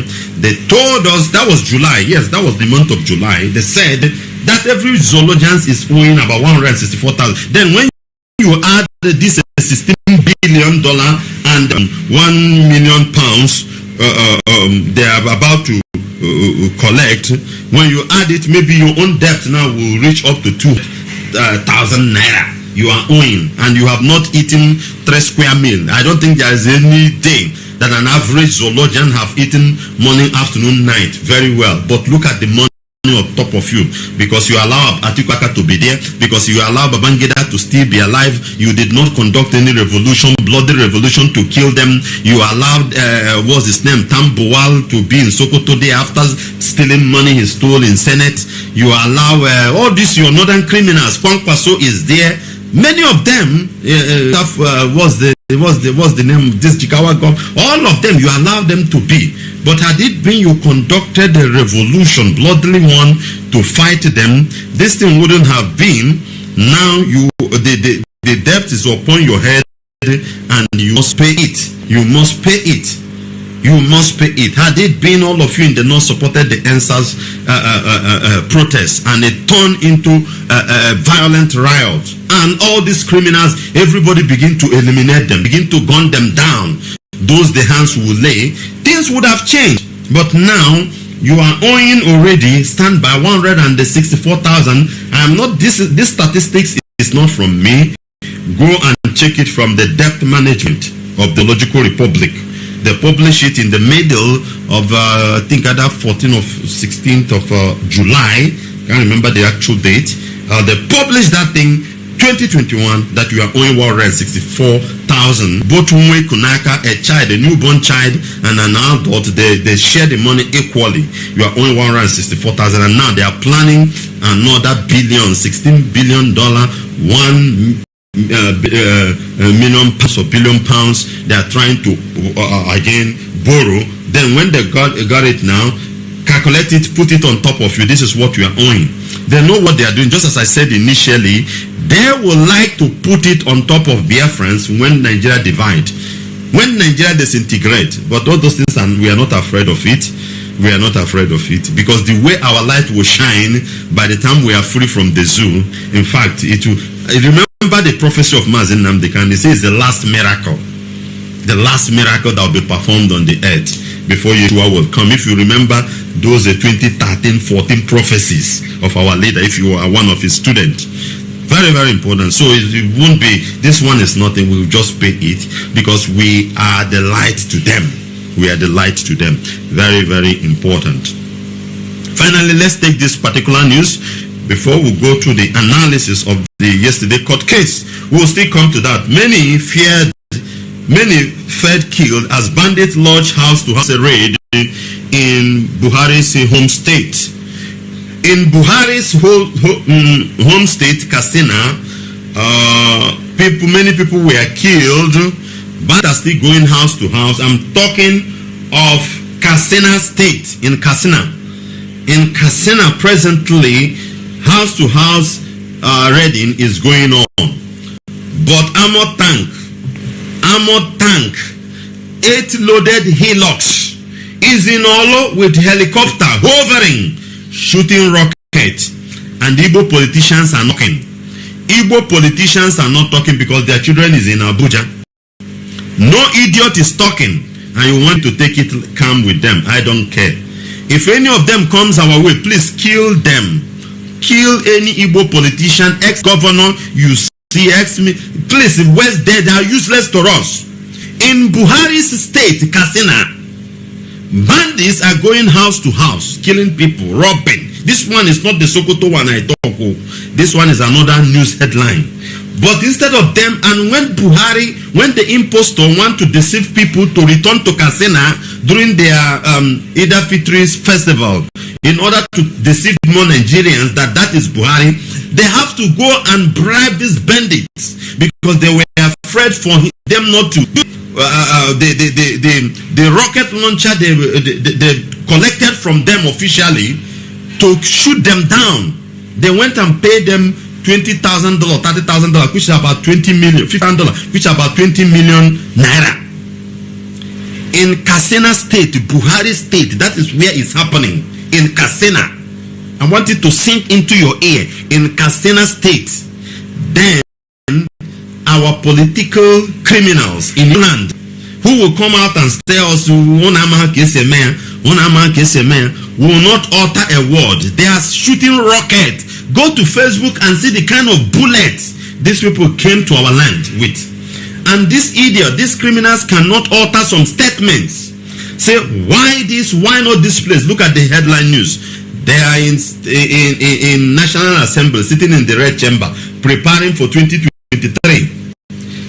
They are in the House of Representatives, getting their own share. These are the reason why we must make their life miserable.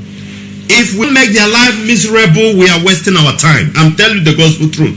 Because they are the one who always sit ahead of you and I. They are the ones sitting ahead of you and I. Very, very important. Because this is the only fact somebody can use in argument. Very simple. There is no insecurity in the eastern region. What you know in the eastern region is the normal criminal that our people have been, which normal security will combat it.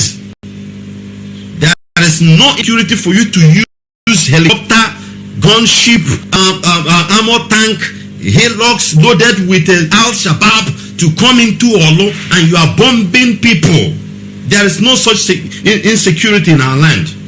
ESN, they claim they are looking for, did a very marvelous job in the forest, which today now nobody will come out like before and complain that herdsmen have disturbed their crops in so place, or herdsmen are raping people in so place as it was before.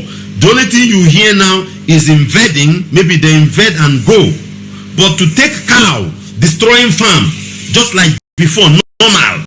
And when a woman talk, and you will see an attack on her, maybe she will not return back alive. Such a thing, it may not, or you may hardly hear it in our land, which is a credit to the Eastern Security Network.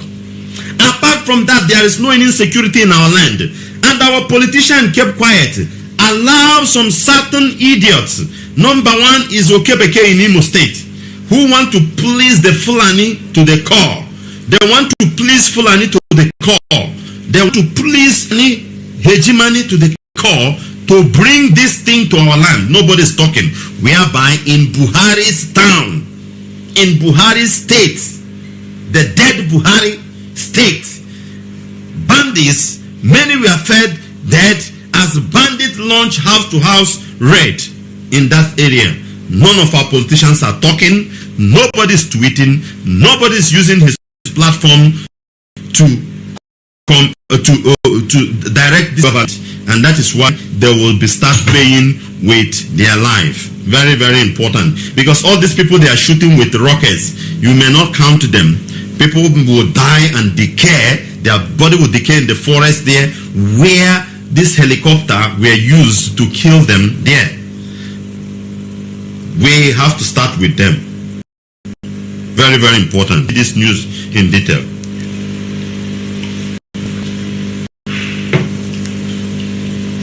Listen, many people are fed, killed, and the properties burnt down in fresh attack on communities in Bastari local government area of Katsina State. This is from Daily Trust, their own newspaper. The attack, which reportedly began Tuesday evening and lasted into early hours of Wednesday, saw dozens of houses, including government structure and vehicle, set ablaze, but there's no helicopter. There are even the Tucano jet they bought. They don't want to use it on them, on their people. They don't want to go there. They thought that they will use the name of terrorists in the northeast to buy this Tucano jet and use it to kill Biafrans. Then the Americans were more intelligent than them to give them restrictions, the area they would like this air jet to fly. Apart from that, they will disorganize it. They will take away from them, which we are watching them. Any day you see such jet on air, make sure you record it with your smartphone. Make sure you record it with your camera. Make sure you record it and post it immediately, because it is going to be used against the zoo. Because we are in court with the state, the Secretary of the State of the United States of America, regarding deploying and selling that Tucano jet to Zoological Republic government, because they are terrorist government. So whenever you see such a thing, you need to report immediately. But listen to what is happening in Katsina State. Instead of them to deploy those jets, they are afraid to put it, because they have already sold some certain weapon that will bring down those jets down. As you have seen, some of them are down in in Zambia, wherever, by the bandits. They don't want to use it. They don't want to use it, and this is Buhari's estate. In other words, Buhari would have been so distant to his, if he claimed to his nepotic government, he would have shown more security concern to his people, to promise them, even if economy is whatever, security, you sleep with your two eyes. Nothing like that. People in Katsina are running helter-skelter as this thing is happening. Witness said no fewer than 5 communities were struck by the armed men, where a yet to be ascertained number of people were either killed or injured. It was too much. They can't even calculate it. The destruction was too much. The mayhem was high by the bandits. They were destroying, burning, killing people to the extent that as at the time they filed this information, they don't know the number of the casualties. In Buhari State, in Katsina, in Buhari State, in Katsina, but fighter jets, helicopter, armored tank, Hilux are hovering, moving about, intimidating, frustrating people in Imo State. And our politicians, members of the House of Assembly, cannot use this thing as an argument. And you call them father, and you call them political leaders, and you call them allies. No, I call them criminals, and they must pay with their blood. Short and simple. This thing is happening in Buhari State. In each of the community invaded, gunmen fired sporadically into the air to register their presence before going house to house, looting victims of valuable and harassing residents. A source was quoted. They told them that they are there. No resistance from the police, nothing from the military. Nobody is there. Nothing. They allow them to come and do their biddings, and they finish and they go. There was speculations that one of the victims killed in the attack was a lawyer, one barrister Nuru Hassan. In the place, they killed a barrister. And there is no war there. There is no state of emergency. No state of emergency. Abubakar Malami, no state of emergency in Katsina State. A lawyer has been killed. A lawyer. You are a lawyer. You are the Attorney General of the Ministry of Injustice of the Federation of the Zoological Republic of Nigeria. A lawyer has been killed there for no reason by the bandits, who is the former Inspector General of Police, Muhammadu Adamu, told us that these people are invaders, they are foreigners. He said it. The statement is, and you are not sending troops to go and bombard them, to go and combat them. Why? Abubakar Malami? Because you are a criminal yourself. You are a criminal. All of you knows what you are doing. But we must continue. When contacted, the member representing Bastari in Katsina State House of Assembly, Honorable Jabri Yahu, said he heard about the unfortunate incident but still gathering information about what actually they called their member of the House of Assembly, State House of Assembly, and look at what he said. He had it. He want to know the number of people being killed. Instead of him to say pump security there, he just want to know how many of you did they kill up to 50, 100, 300. Oh, it's just only 30 people that died. It's just only 10 people. You know that kind of thing. It's just only 50 people have. Instead of you heard it that there is fire somewhere. All you need is just to make sure that the fire service people are there to quench the fire. Rather, what you are saying is that okay, the fire only just burn some part of the bancole or the sitting room or the other room or whatever. That is the only thing. The zoo is finished. You must not have hope in Nigeria anymore. This is the essence of telling you all these things. Don't have hope in Nigeria. Nigeria is dead and cannot help you. Nigeria is dead. Even they themselves, the politicians, they are weak. They are tired. They don't know what to do. They don't know what to do just because they have been committed themselves into rubbish. They don't know. Some of them have committed themselves into rubbish. They don't know where to start again. So this is why you must push for referendum at this early hour. Push for referendum. Your PVC, your election is nonsense. You cannot do anything when these people are in power, when they are dominating you, when they have everything at hand. You cannot do anything, my dear brother, my dear sister. This is what we want you to know. These are the things we want you to record. You cannot do anything when they are in charge. Wake up and let's fight this battle once and for all. Apart from that, we are just wasting our time. But not for us, because we have been determined. This is Radio Service 2, coming to you from the platform of Radio Biafra London, under the leadership of one and only Onyendu Mazi Nwachineke, Muhammadike, one of Biafra land. Mazi Nwachineke is the only incorruptible leader of the indigenous people of Biafra. He is the director of Radio Biafra and Television, the commander of the armies of Biafra, the greatest man living on this planet Earth. And this broadcast is coming to you from of the Most High, a servant of the indigenous people of Biafra and a proud disciple of our leader in the person of Nwachineke. Let's see the analysis of yesterday's court case. We all saw what happened. Everybody has his own view, his own take on that. Maybe when we open the line, you may as well react on what you see, what you feel, what you believe. But the thing is that the 10th of November has come and gone with its street. Today, the yesterday on, according to our lawyers, they say is the worst. Out of the whole outings that we have been embarking since this while, this is the worst. How is it the worst? This one, they are in the court. They are in the court. They lock them off and they take a decision.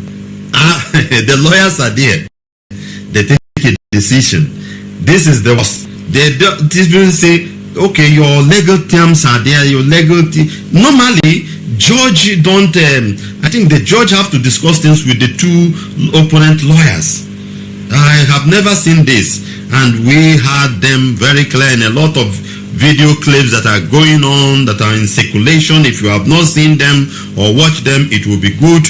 You make sure you connected to 1 or 2 WhatsApp group, and then you see where the circulation on Facebook. Some people put it on the Facebook. These are the a statement from the legal team. According to a job, for this one, they have not seen it before. They were there and they locked them out. They locked them out. The DSS locked them out. They don't want, even their books are inside the court already. They locked them out. They don't want them to enter. And the Binta Nyako and the lawyers of the DSS took their decision and adjourned the case to January. This is what happened yesterday, which everybody might have heard it. Then, what is your take in this?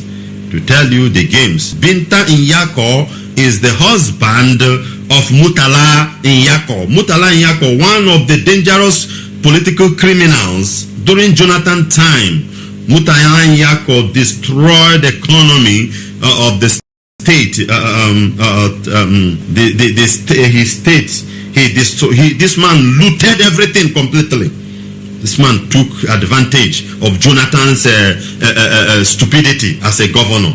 They were the one that were disturbing Jonathan to the extent that Buhari government is not even in support of them, because Murtala Nyako and the former governor of Niger State, I remember the agitation so much. Even when the whole northern governors united and went to visit Obama. I went to visit Obama, if you remember that time. They went and cried to Obama. Murtala Nyako played a very vital role in removing Jonathan. But as a result of the dirty, as corrupt as his government was, Buhari government could not recognize him. Now they have put pressure on the wife. If you don't do what we want you to do, we will revisit that case of your husband, and you lose your husband and your son, because this man is being accused between him and the son, and that son is the son of Binta Nyako, not the new wives that the old fool Murtala Nyako married. Now you had Bruce Fein, the international lawyer to our leader Mazi Nwachineke, telling you that the judge, he will take them outside the zoo. This is not what they will only be doing inside the zoo. This matter, international will hear it. Now, somebody like Binta Nyako is vibrating. She may be, she's a Fulani woman, she's a Fulani woman, but she's afraid of what will come. Because you know the zoo, sometime the Zoological Republic of Nigeria will use you and dump you and give you money and allow you to go and bear the consequences. So she may be in this mood now. We don't know. But as there, a lot of things will unfold. But everybody with his own understanding, maybe when the time comes, you will be coming in and giving us your take on what happened. But we must continue. Since then, how many of the Igbo people have you seen reacted, apart from the legal teams and the traditional rulers that they were humiliated? I will come to that. Brothers and sisters that are listening to me, how many of the Igbo political criminals, Igbo political echelons, how many of them have you seen reacted towards this evil that is known, this humiliation that they are giving to their own people? How many of them?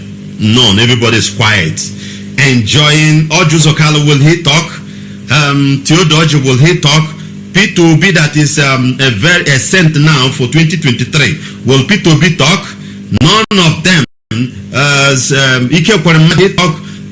Chimaro Kenamani will he talk. Where are them, all these criminals that have ruined our land for a very long time?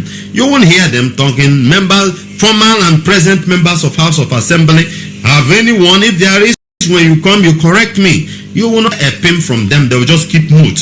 And that is why we need to start from them. We need to start from them. Let us not be so docile like that. It's not good. Let us not be so docile.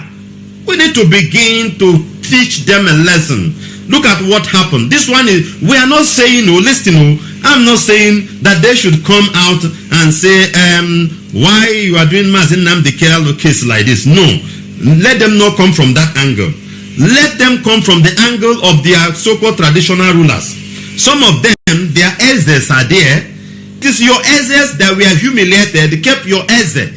Kept your igwe. Your igwe were under the sun. I'm speaking to these political agents that need to be illuminated in our land, brothers. Your own igwe were there and they insulted them, they humiliated them, they did all manner of things to them. You would have said, why would, at least put your tweets, put your argument towards that. Why would they humiliate a traditional ruler towards that level? I will agree with you. I will not talk. I will understand. You did not talk, you keep quiet. Then what of those in legal councils? What of those in the legislators, the lawmakers? Look at what they have done to the Igbo lawyers.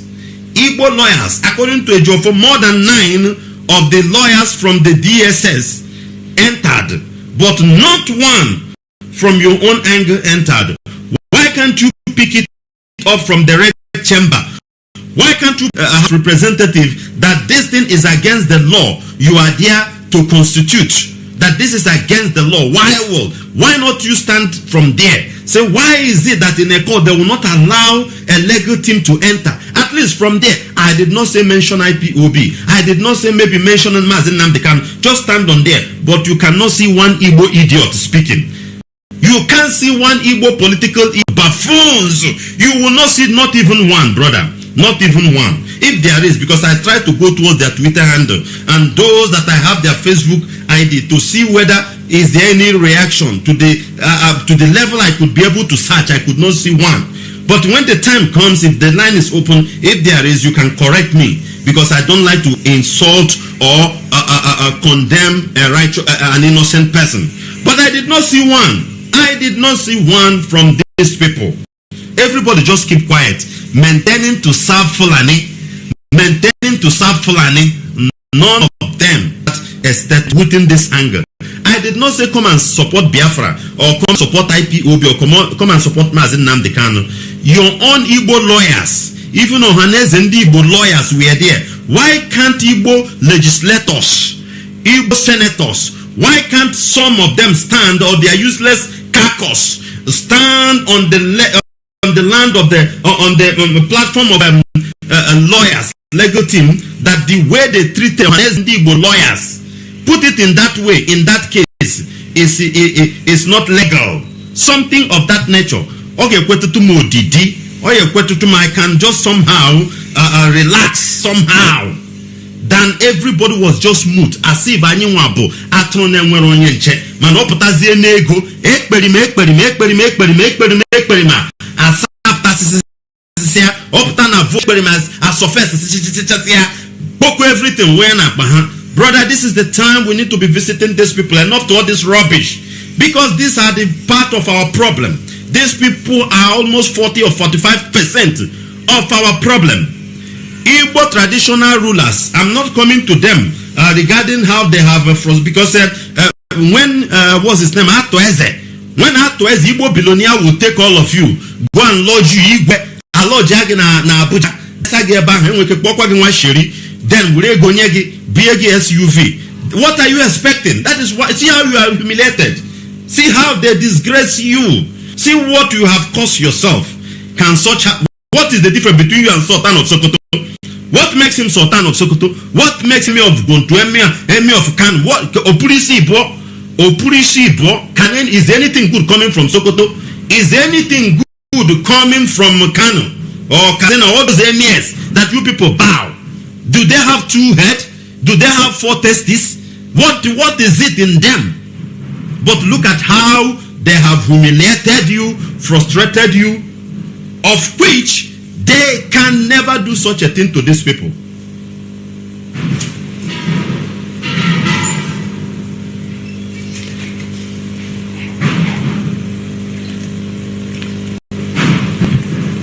Of which they can never do such a thing to these people. Very, very important. But look at how they have humiliated you people because of your foolishness towards them. You will go and beg them. You are a traditional ruler. This person is a traditional ruler. Whether he attach his own with the religion or what, you can attach your own with the religion you believe, with the faith you believe, and respect yourself. The beauty of the country, the pride of the zoological republic is the crude oil that is coming on area. Still, the best intellectuals, doctors, educated men of all kinds are coming from your area. Still, you can't see this thing to attach as a pride to you.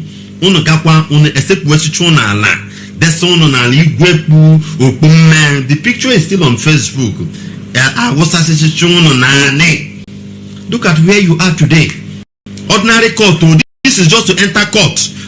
That anybody can go to court and come out. How they made you. Talk less of becoming president. 2023. Vice president. Look at to enter court. Look at to enter court. Look at how they mess you people up.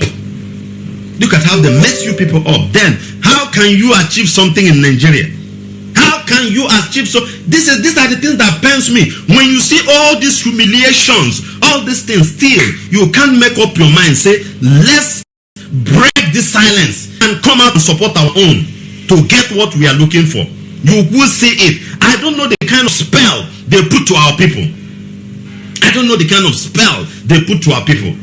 Some of you will be doing it even to the extent they will even kill you. The other one won't even react. Why? Look at where they live. A whole well decorated in our own attire and tradition. Well decorated in Igbo attire, food decorated, well decorated as our own tradition is. We were insulted. Brothers and sisters that are listening, don't just get this thing only just because the man is foolish, but see it that our culture, that is the area I'm going, our own culture, our own tradition have been humiliated and insulted. Not only the man wearing that attire. I want you to understand some certain things in what I'm saying. The reason why we need to rise up. Okay, apart from that, as I was saying, how many of this political class have come to condemn it? Not even one. Not even one. Not one. Not one. And this thing will continue and continue and continue. And we are not going to keep quiet. We will continue to do what we're supposed to do. We will continue. Don't worry. We'll be right back in a moment and have one or two analysis in Hausa language. Then we'll open up our line for calls. Stand by. Don't go out.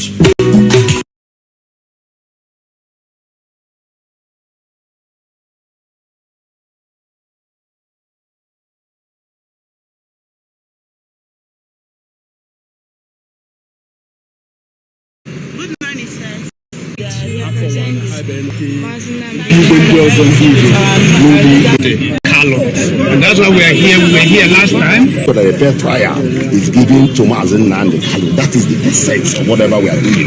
Because the law is very strict on the issue of fair trial. So thank you. We thank the media people who are carrying this message. That is most fundamental. When he was talking to the Federal Festival and allowed to address the court.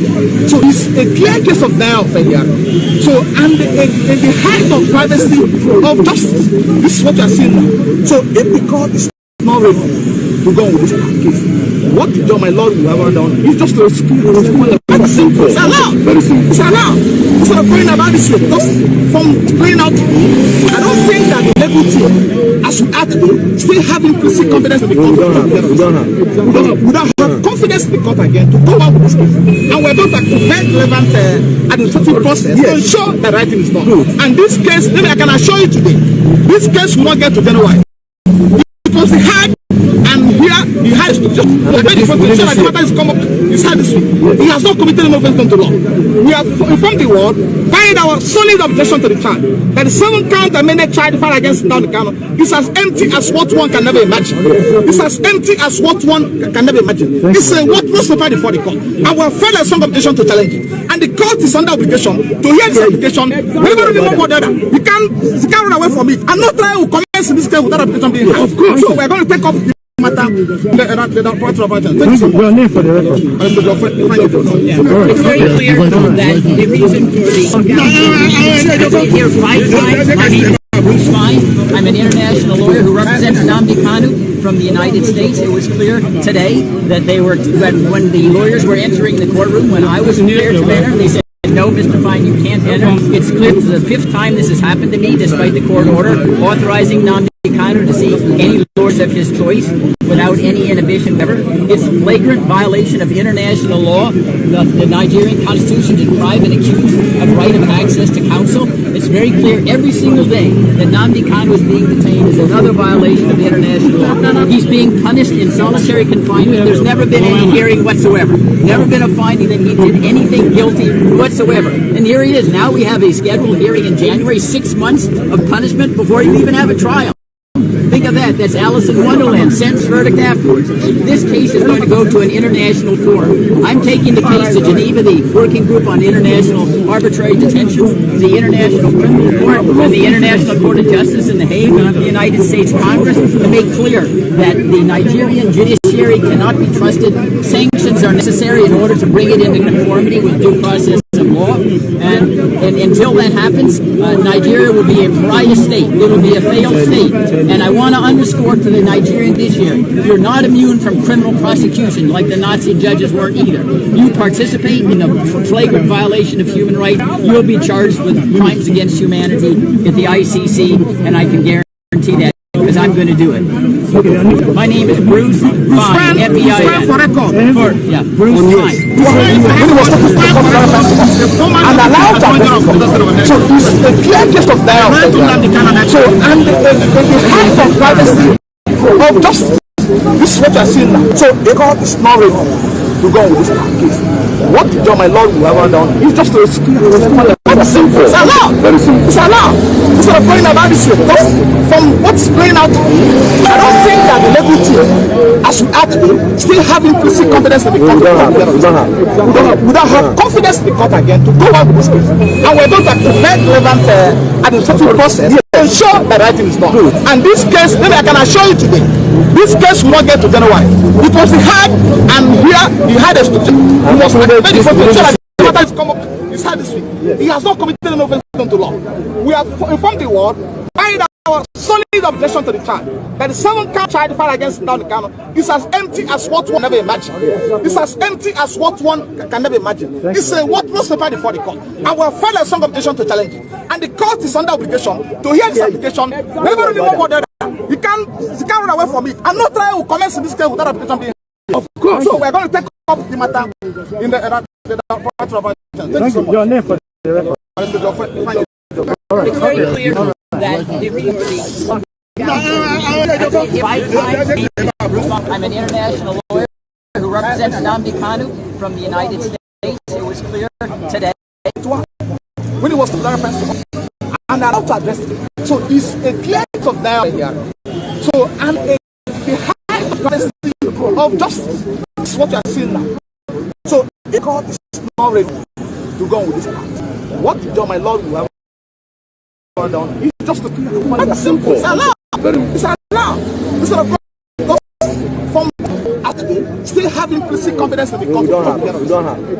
We don't have confidence in the court again to go on with this case. And we're going to activate relevant administrative process to ensure that right thing is done. And this case, maybe I can assure you today, this case will not get to January. It was the hard, and here the hardest expeditiously. We must activate the process to ensure that the matter is come up. It's hard this week. He has not committed an offense to law. We have informed the world by our solid objection to the charge that the 7-count charge against Nnamdi Kanu is as empty as what one can never imagine. It's as empty as what one can never imagine. It's a worthless paper before the court. And we have filed a strong objection to challenge it. And the court is under obligation to hear this application. Never really know what they're doing. You can't run away from it. And no trial will commence in this case without appealing. Of course. So we're going to take up the matter in the court of action. Thank you so much. Your name for the record. It's very clear that the reason for the lockout. I've been here 5 times. My name is Bruce Fine. I'm an international lawyer who represents Nnamdi Kanu from the United States. It was clear today that when the lawyers were entering the courtroom, when I was cleared to enter, they said, "No, Mr. Fine, you can't enter." It's clear that this is the 5th time this has happened to me, despite the court order authorizing Nnamdi Kanu to see any lawyers of his choice without any inhibition whatsoever. It's a flagrant violation of international law. The Nigerian constitution deprives an accused of right of access to counsel. It's very clear every day that Nnamdi Kanu is being detained is another violation of international law. He's being punished in solitary confinement. There's never been any hearing whatsoever. Never been a finding that he did anything guilty whatsoever. And here he is. Now we have a scheduled hearing in January, 6 months of punishment before we even have a trial. Think of that. That's Alice in Wonderland. Sentence first, verdict afterwards. This case is going to go to an international forum. I'm taking the case to Geneva, the Working Group on International Arbitrary Detention, the International Criminal Court, and the International Court of Justice in The Hague, the United States Congress, to make clear that the Nigerian judiciary cannot be trusted. Sanctions are necessary in order to bring it into conformity with due process of law. And until that happens, Nigeria will be a pariah state. It will be a failed state. And I want to underscore to the Nigerian judiciary, you're not immune from criminal prosecution like the Nazi judges were either. You participate in the flagrant violation of human rights, you'll be charged with crimes against humanity at the ICC, and I can guarantee that because I'm going to do it. My name is Bruce Fine, F-E-I-N. For record. Bruce Fine. Bruce Fine for record is the former deputy attorney general of the United States of America. Yes. And a lawyer to Nnamdi Kanu and IPOB in the United States of America.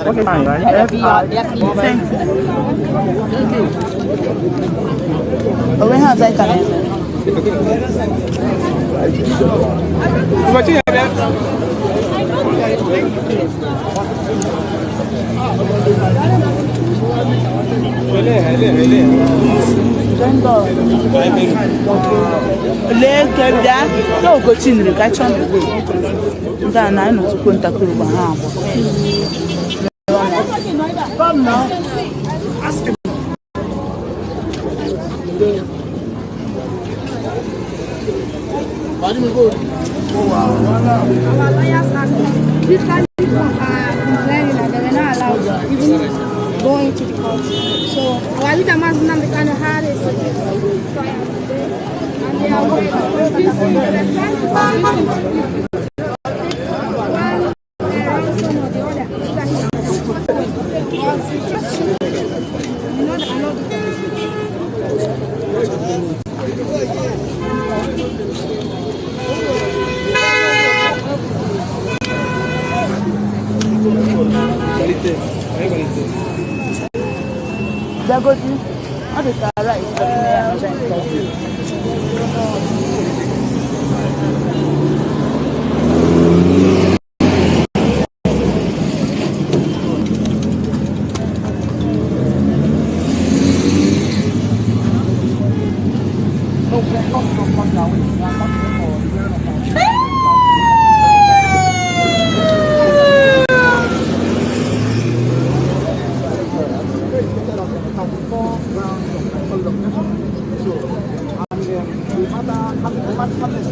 when he was talking to the court to reference to us and allowed to address the court. So it's a clear case of denial of failure. So, and in the height of privacy of justice, this is what we are seeing now. So if the court is not ready to go on with this case, what John, my Lord, will have done is just to rescue the That's simple. It's allowed. Very simple. It's allowed. Instead of going about this way.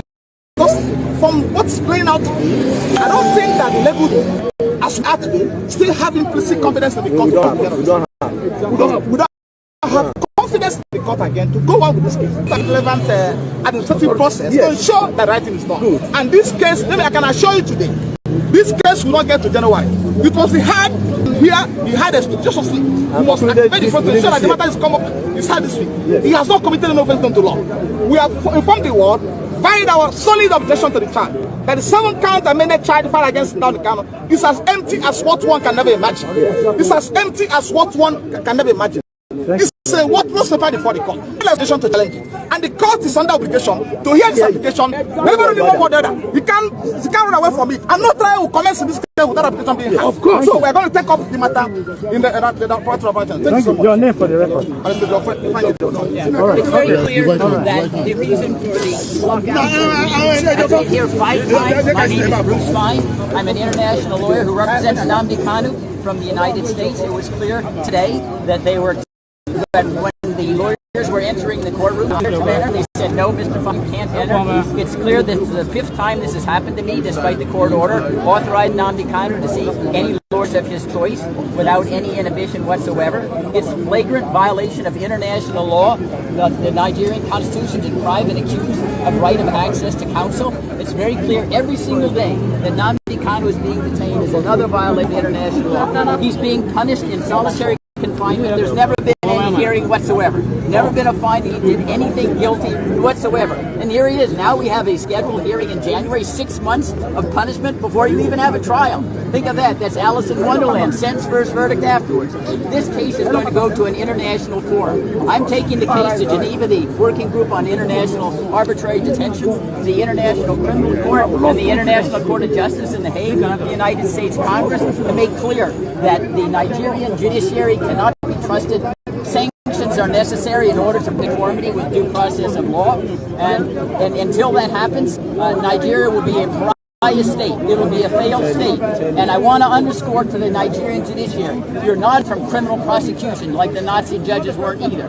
You participate in the flagrant violation of human rights, you'll be charged with crimes against humanity at the ICC, and I can guarantee that because I'm going to do it. Okay, your name again? My name is Bruce Fine, F-E-I-N. Bruce Fine. Bruce Fine, for record, is a former deputy attorney general of the United States of America. And a lawyer to Nnamdi Kanu and IPOB in the United States of America. Okay, you said fine, right? F-E-I-N.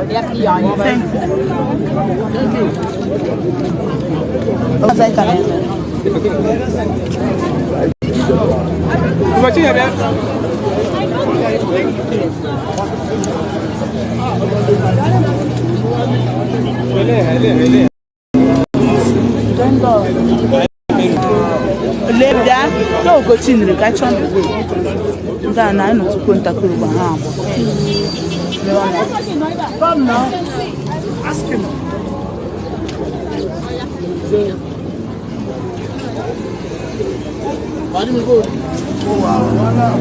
Lawyers are literally complaining that they were not allowed to even go into the court. So, while the Mazi Nwachineke had a trial today, and they are very convincing, they're trying to convince one ransom or the other. But it's just, you know that you cannot do that.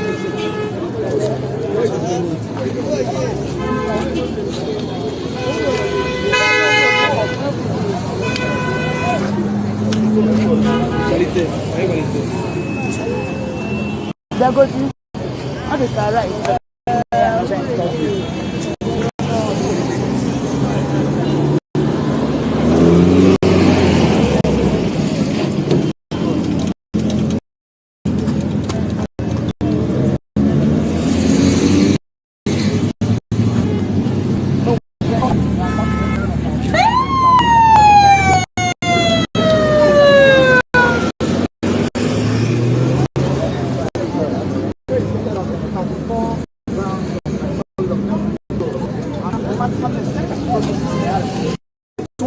When he was talking to court, and allowed to address the court. So it's a clear case of denial of fairness. So in the height of privacy of justice, this is what you are seeing now. So if the court to go with this act, it's just to very simple. It's allowed. Very simple. It's allowed. Instead of going about this way, because from what's playing out, I don't think that the legal team, as we are today, still have implicit confidence in the court. We don't have confidence in the court again to go on with this case. And we're going to very relevant administrative process to show that right thing is done. Good. And this case, maybe I can assure you today, this case will not get to January. It was the hard, and here he had a just we must activate the front to ensure that the matter is come up. It's hard this week. Yeah. He has not committed an offense to law. We have in the world find our solid objection to the that the 7-count amended charge filed against Nnamdi Kanu is as one can never. It's empty as what one can never imagine. It's a word for it. And we have filed a strong objection to challenge it. And the court is under obligation to hear this application. Never really one or the other. You can't run away from it. And no trial will commence in this case without application being had. Of course. So we're going to take up the matter in the part of Thank you. Your name for the record. It's very clear that the reason for the lockout here 5 Hi, my name is Bruce Fine. I'm an international lawyer who represents Nnamdi Kanu from the United States. It was clear today that they were, when the lawyers were entering the courtroom, when I was there to enter, they said, no, Mr. Fine, you can't enter. It's clear that the 5th time this has happened to me, despite the court order authorizing Nnamdi Kanu to see any lawyers of his choice without any inhibition whatsoever. It's a flagrant violation of international law. The Nigerian Constitution deprives an accused of right of access to counsel. It's very clear every single day that Nnamdi Kanu is another violation of international law. He's being punished in solitary confinement. There's never been any hearing whatsoever. Never been a finding that he did anything guilty whatsoever. And here he is. Now we have a scheduled hearing in January, 6 months of punishment before you even have a trial. Think of that. That's Alice in Wonderland. Sentence first, verdict afterwards. This case is going to go to an international forum. I'm taking the case to Geneva, the Working Group on International Arbitrary Detention, the International Criminal Court, and the International Court of Justice in The Hague of the United States Congress to make clear that the Nigerian judiciary cannot be trusted. Sanctions are necessary in order to bring it into conformity with due process of law. And until that happens, Nigeria will be a pariah state. It will be a failed state. And I want to underscore to the Nigerian judiciary, you're not immune from criminal prosecution like the Nazi judges weren't either. You participate in the flagrant violation of human rights, you'll be charged with crimes against humanity at the ICC. I can guarantee that because I'm going to do it. Okay, your name is? My name is Bruce Fine, F-E-I-N. For record. Bruce Fine. Bruce Fine for record. Bruce Fine for record is a former deputy attorney general of the United States of America. Yes. And a lawyer to Nnamdi Kanu and IPOB in the United States of America. You said fine, right? F-E-I-N. Thank you. When has I can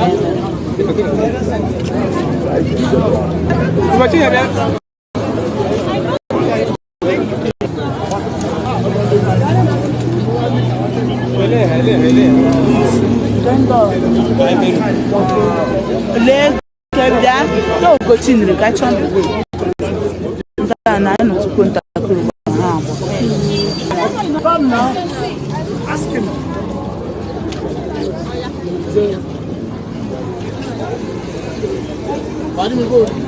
Our lawyers are literally complaining that they were not allowed to even go into the court. So our leader Mazi Nwachineke had a secret trial today, and they are convincing that they're trying to convince him to one ransom or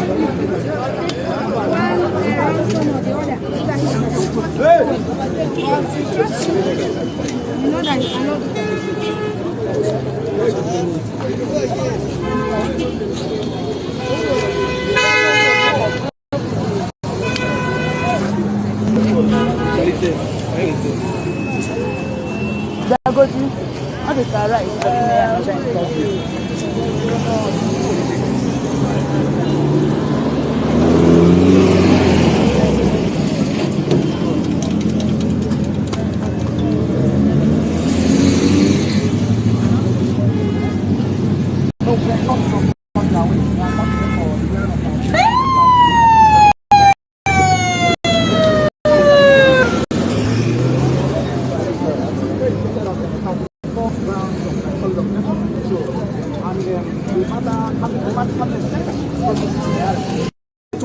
When he was talking to court, and allowed to address the court.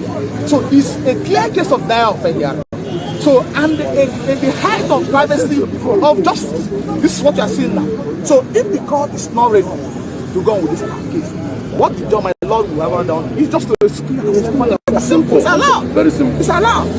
Instead of going about it this way, because from what's playing, I don't think that the legal team, as we are today, still have implicit confidence in the court. We don't have confidence in the court again to go on with this case. And we're going to activate relevant administrative process to ensure that right thing is done. Good. And this case, maybe I can assure you today, this case will not get to January. It was hard, and here he had expeditiously. We must activate it to ensure that the matter is come up.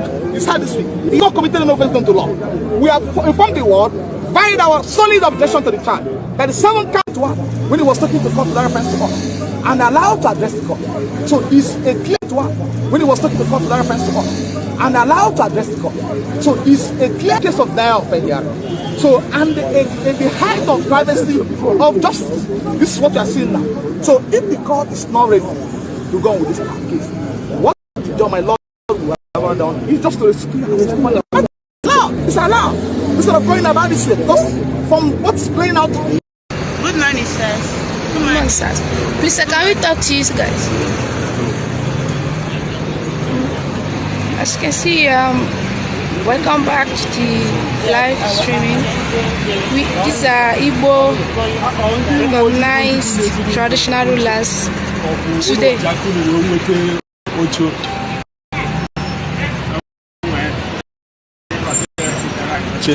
maka na o nwere onye uwe ojii bịa ụlọ ya kwuchi okwu sị ka ya jee gwa ndị DSS ọ nachitela azụ ọ nachite ha azụ ya bụ ha sizi ka ndị igwe welu n'ọlụ na iro biko unu nwere ike gwa anyị afọ unu na obodo unu si nsogbu adịrọ ana Igbo ya gazie unu ya gazie unu anụla ya n'ọnụ igwe si traditional that they are here to represent Mazi Nwachineke.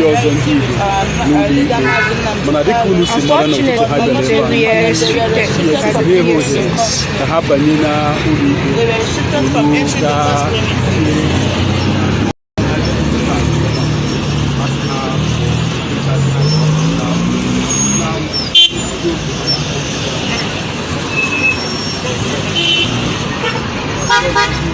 Today is 10th day of November 2021.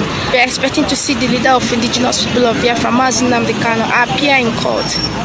And also, we are looking forward to his unconditional release from the DSS dungeon. A lot of people who have been restricted access to the court premises. People are standing here stranded, including journalists. Journalists were denied access also.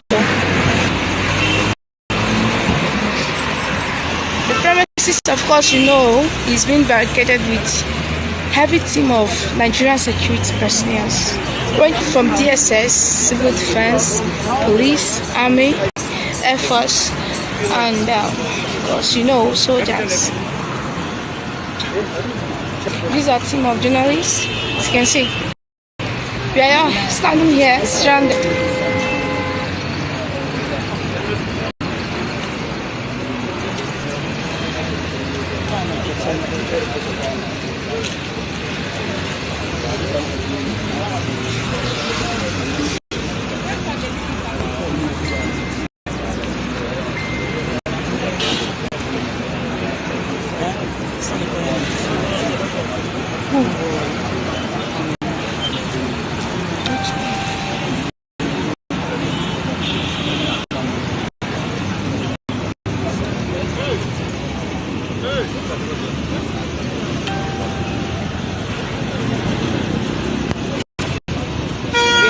From the right in Abuja Federal Court.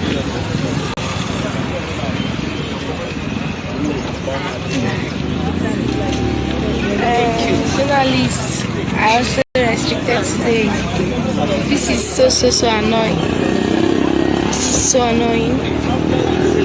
Journalists are being questioned. You can imagine.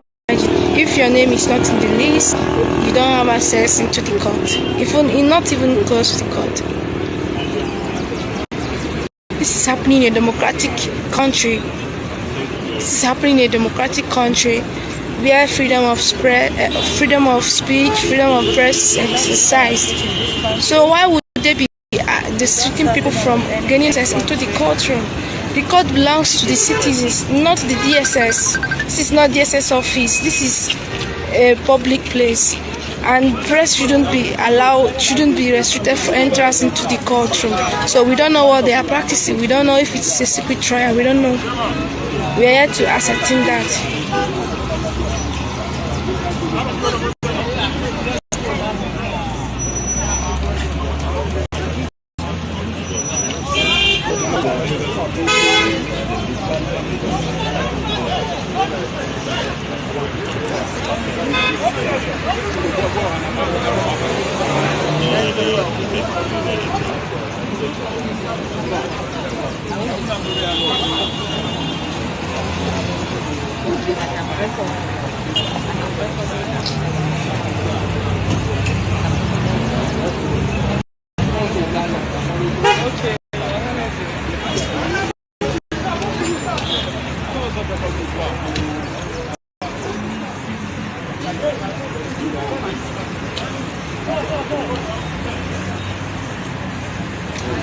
The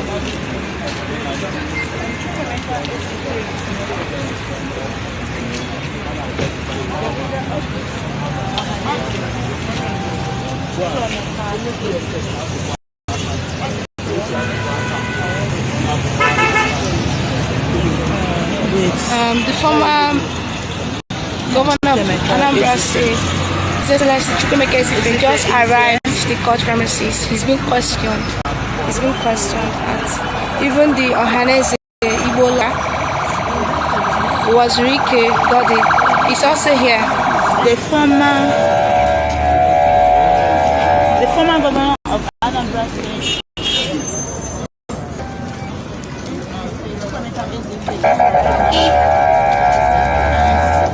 At the same time,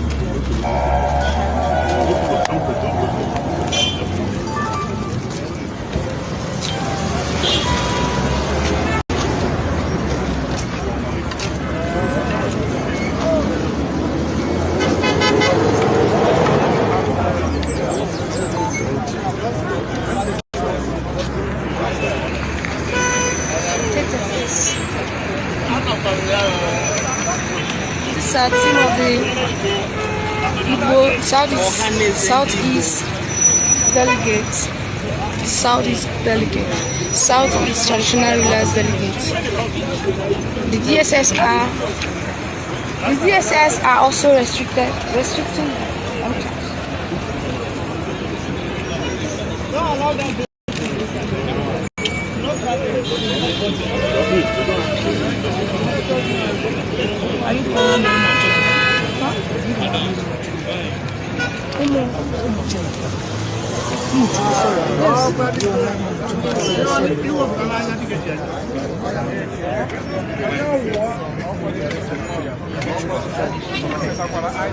Then all places have been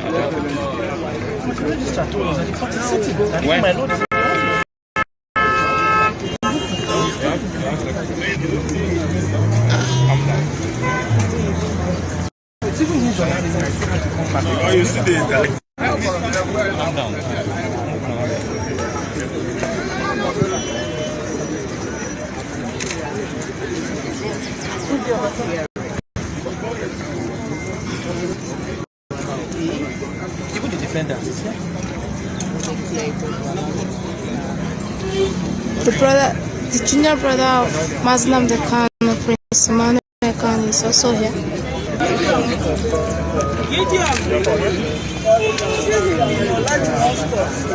Okay.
This is the Ohanese delegation. so if you address us maybe for English, yeah. Ohanese and traditional rulers from Igbo land. We're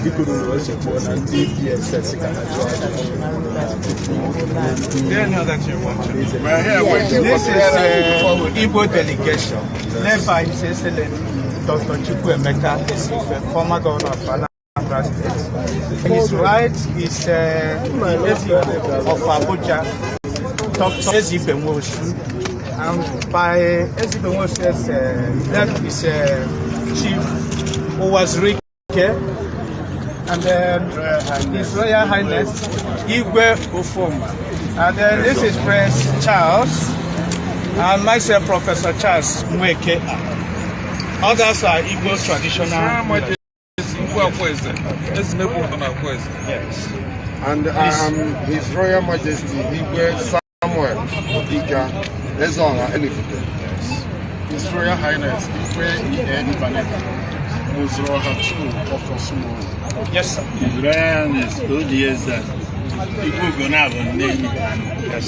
Igwe DG of Ufuma.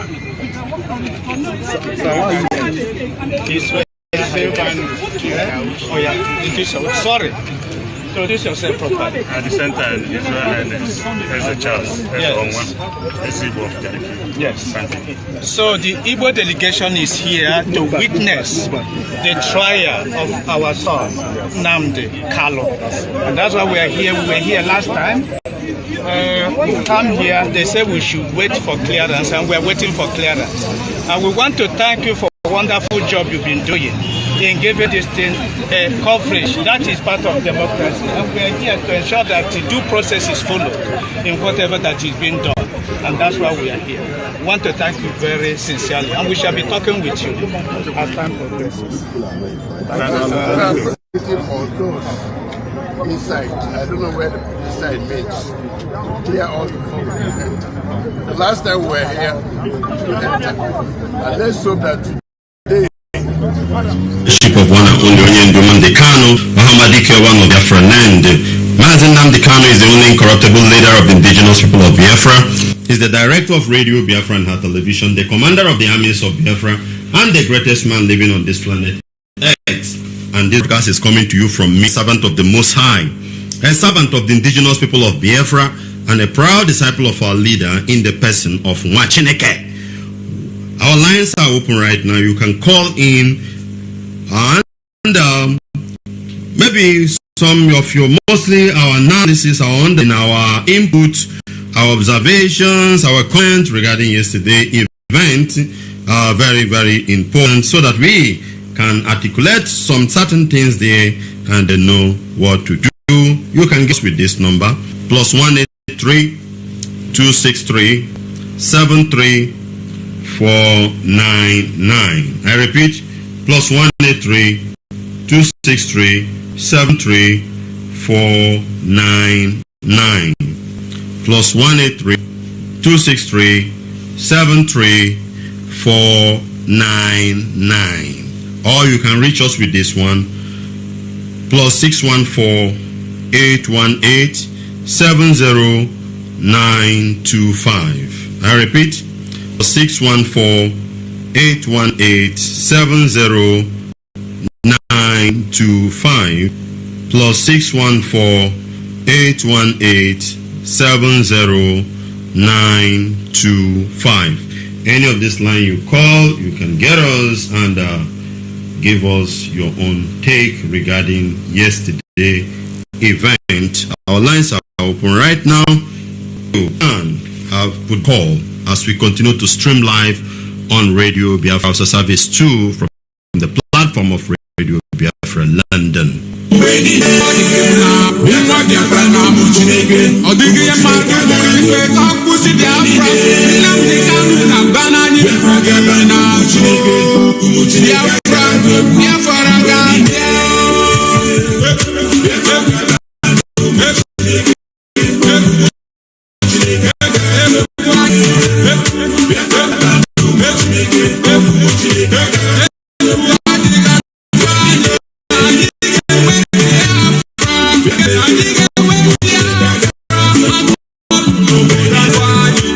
I on the line. Can you hear me? Must be my dear brother Mazi Nwachineke, Spain, the deputy coordinator, Spain. Am I right? 100% right. Nwachineke. Nwachineke, you are the son of God. Nwachineke, your voice is very. I don't know how to say it honestly speaking. Just like a purified voice, purified one. Just like a jet to run from heaven upon the place Bennett. That's exactly how your voice looks like, honestly. And each time I listen to your voice, I feel contented that Biafra, so we have men of aristocrats like you.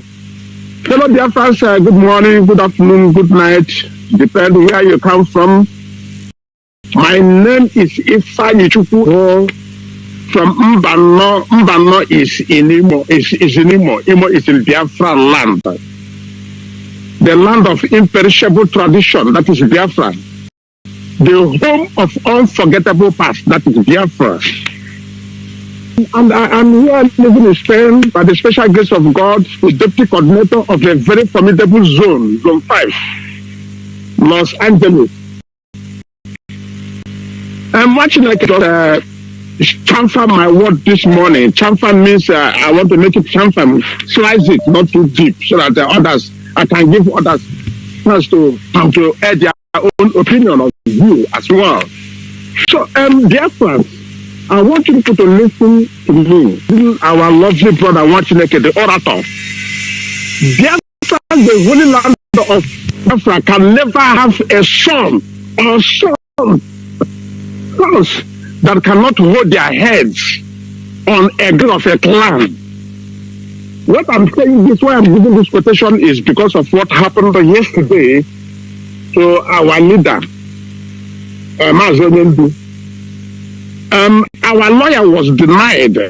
Let us not to talk of the home lawyers, but our international lawyers, like Bruce Fem, was completely denied not to see his client.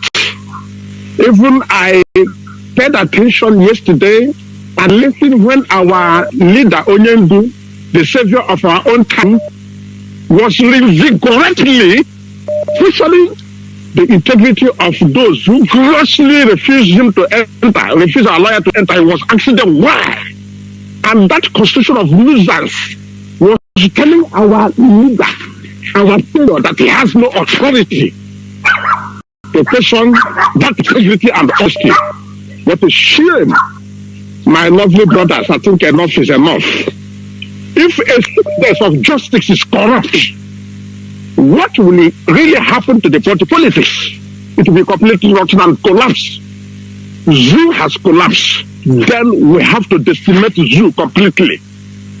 My own articulation or contribution as regard to this effect is our firm, including our inside lawyers, they should remove this case from the zoo country and send it to international, where people learn very well, where they can know exactly what to do, because we cannot continue with this zoo.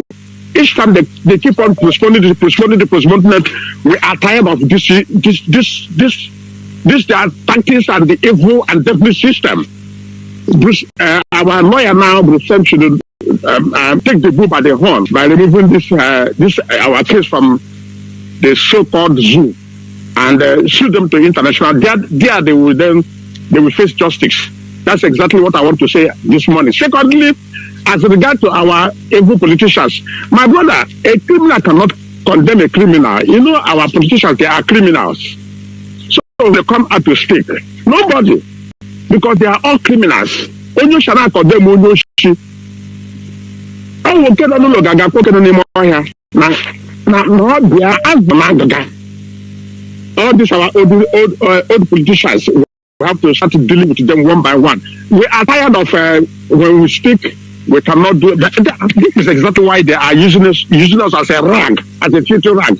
Because when we come on the air and speak and we cannot show them by word and do that, I think this time now, Biafrans have to wake up.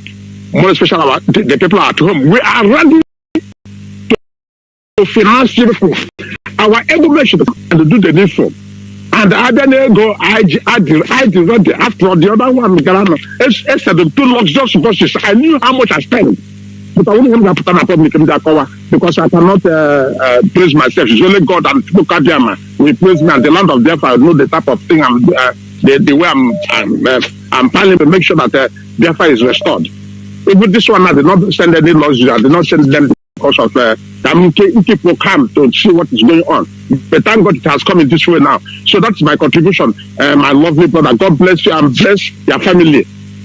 And bless you forever and bless our leader. Thank you, my lovely brother. Thank you.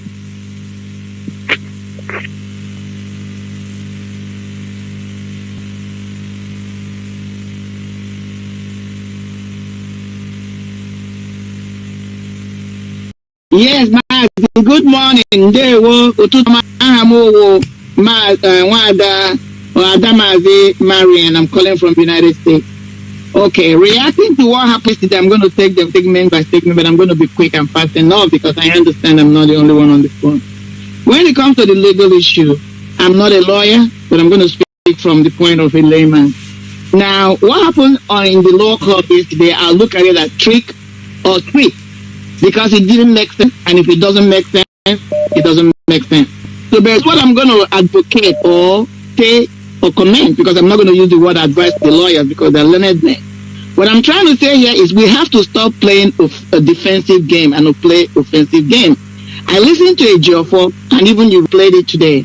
He's talking about the judge is not willing or has a problem in dealing with this case. She has to stay. She doesn't have to be the one. Our lawyers should be the one to petition.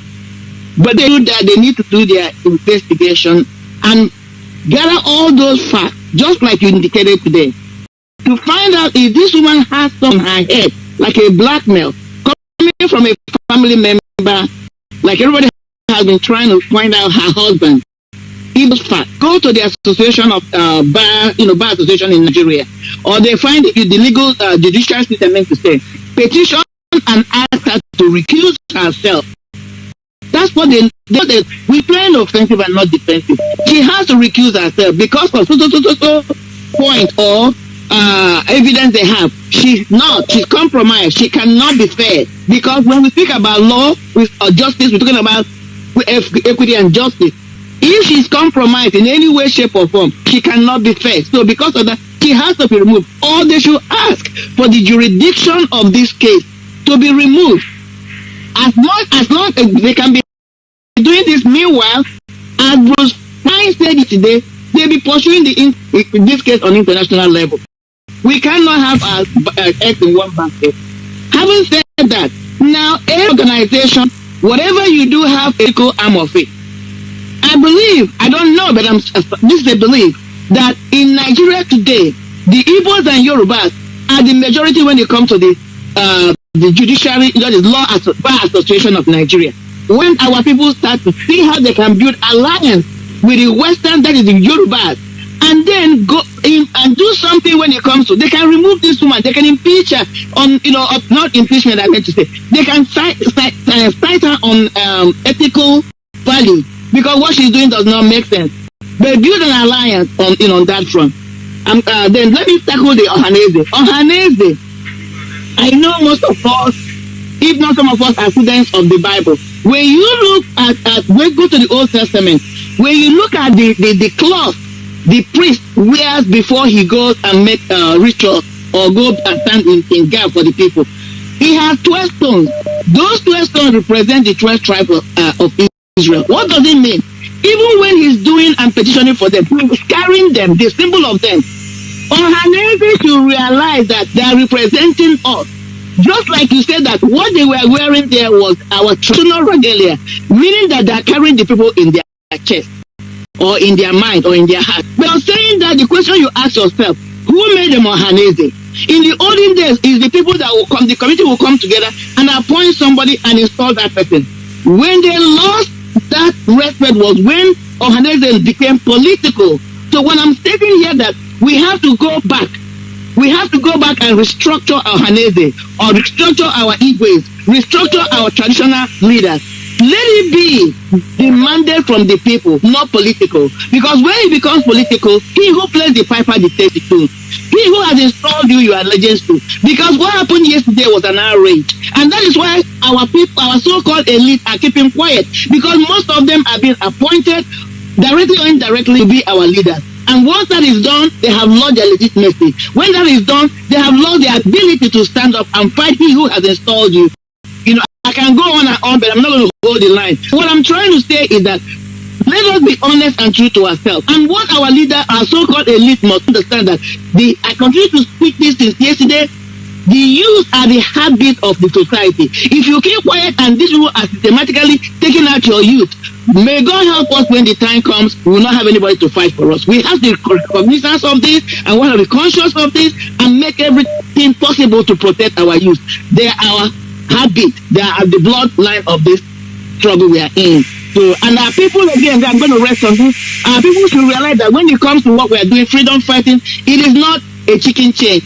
Sometimes it's going to be brutal. Sometimes we have to stay blunt in the trench. Let us prepare our mind that we are believing God is going to be, but at the same time, we have to understand that it's going to be a long drawn battle before that victory or that freedom we're looking for comes. So let us prepare our mind for a long haul. The believing in God that is going to make it quick and easy for us. A wonderful day. Joy your program. That's why I keep waking up recently early in the morning so I can get a glimpse of your analysis. Keep it up. God bless. Thank you very much, my dear sister, and keep it up. Honestly, I enjoy your call each time you call. Piece of wisdom always flow from there. Thank you very much. That's one of our one that the real one that not on the car. Thank you very much, and God bless you. Keep it up. Let's take this call. Caller, you have been waiting. Must be Mazi Ugochukwu. Mazi Ugochukwu, can you hear me? Mazi Ugochukwu, can you hear me? Ugo, can you hear me? Mazi Nwachineke. Yeah, I can hear you. Can you hear me too? Loud and clear. Okay, Mazi Nwachineke, good morning and good morning to our Biafran brothers and sisters. You know, my name is Mazi Ugochukwu Oba. I'm calling from Liberia. You know, yesterday, you know, one thing that happened yesterday, I'm not disappointed. I'm happy for our Igbo people to see what we are talking about. When we tell them that this Fulani don't mean good for you, you don't listen. When we tell them that they don't, you know, value Igbo people, they don't value Biafrans, you can't listen. And yesterday we see it. Igbo, you know, what kind of insult they give to us? Our people come from Igbo land to come to where Abuja, and the people stand them outside. What kind of insult? So people, we need to know that. You know, when we are telling you that we need to move from this zoo country called Nigeria, you can't listen. You are saying one Nigeria, one Nigeria. What kind of one Nigeria? If you are one Nigeria, why don't you have to go inside? That to show you that we need to come out from this country called zoo country Nigeria. People that are listening to us, you know, one thing that you need to know, these people hate you. These people don't want you to be working in. Why can't you see what we are seeing? When Mazi Nwachineke saying that these people don't care about you, do you think he's lying? Let me tell you, the good news is there. This Biafra is coming under this leadership of Muhammad Buhari, who have died. This Biafra is coming under his leadership. And know this, because one thing that happened yesterday, it have gone all over the world. People have seen it. They send people outside to come counter attack on the people of Igbo. They send people also counter attack to tell them, say that, you know, that Nigeria is working. Why it's not working? People are dying every day. They are killing people there, and we are seeing it. Oh, my people, let our eyes be open. Let our eyes be open. Know that these Fulani, these people don't mean good for you. So people, I'm encouraging you this morning, whenever you are listening, you know, one thing that you need to do now, you know, be happy for what happened yesterday. It teaches us a lesson. We are going to the drawing board, and when we go there, you know, anything will become, people will hear it. But let us, be obedient to every laws, everything that comes from the DOS, the leadership. So let us be praying, and hopefully we will get this Biafra under the Muhammad Buhari. Thank you this morning for the opportunity, Mazi Nwachineke, and our Biafrans all over the world. Pray and be prayerful, for this Biafra is coming very soon. You're not going to stay long again. You're not going to stay long. We are tired of this killing. We are tired of this insolence. The insult they give to our people yesterday is unacceptable. People must understand that. Thank you, and God bless you, sir. Thank you very much. That's our dear brother Mazi Ugo. Let's take this caller. Caller, can you hear me? Yes, Mazi Nwachineke. Good morning. Good on. Yeah, this is my first time calling you. I do always listen to your program. I am calling from United Arab Emirates. Okay. And my name is Prince Sunday Namani. Maz, thank you so much for your work, the work you are doing to Biafra. It's only Chukwu will bless you. And Mazi, I am angry not just because of simulation of what we see yesterday in court. That kind of thing must happen. But I am angry where this man called Ezife. That man needs to be warned. That particular man needs to be warned. I want to ask how old is this man that he will think that this new generation will remain enslaved forever. I don't know. Do you know that every single statement of Ezife yesterday is actually going towards 2023 election?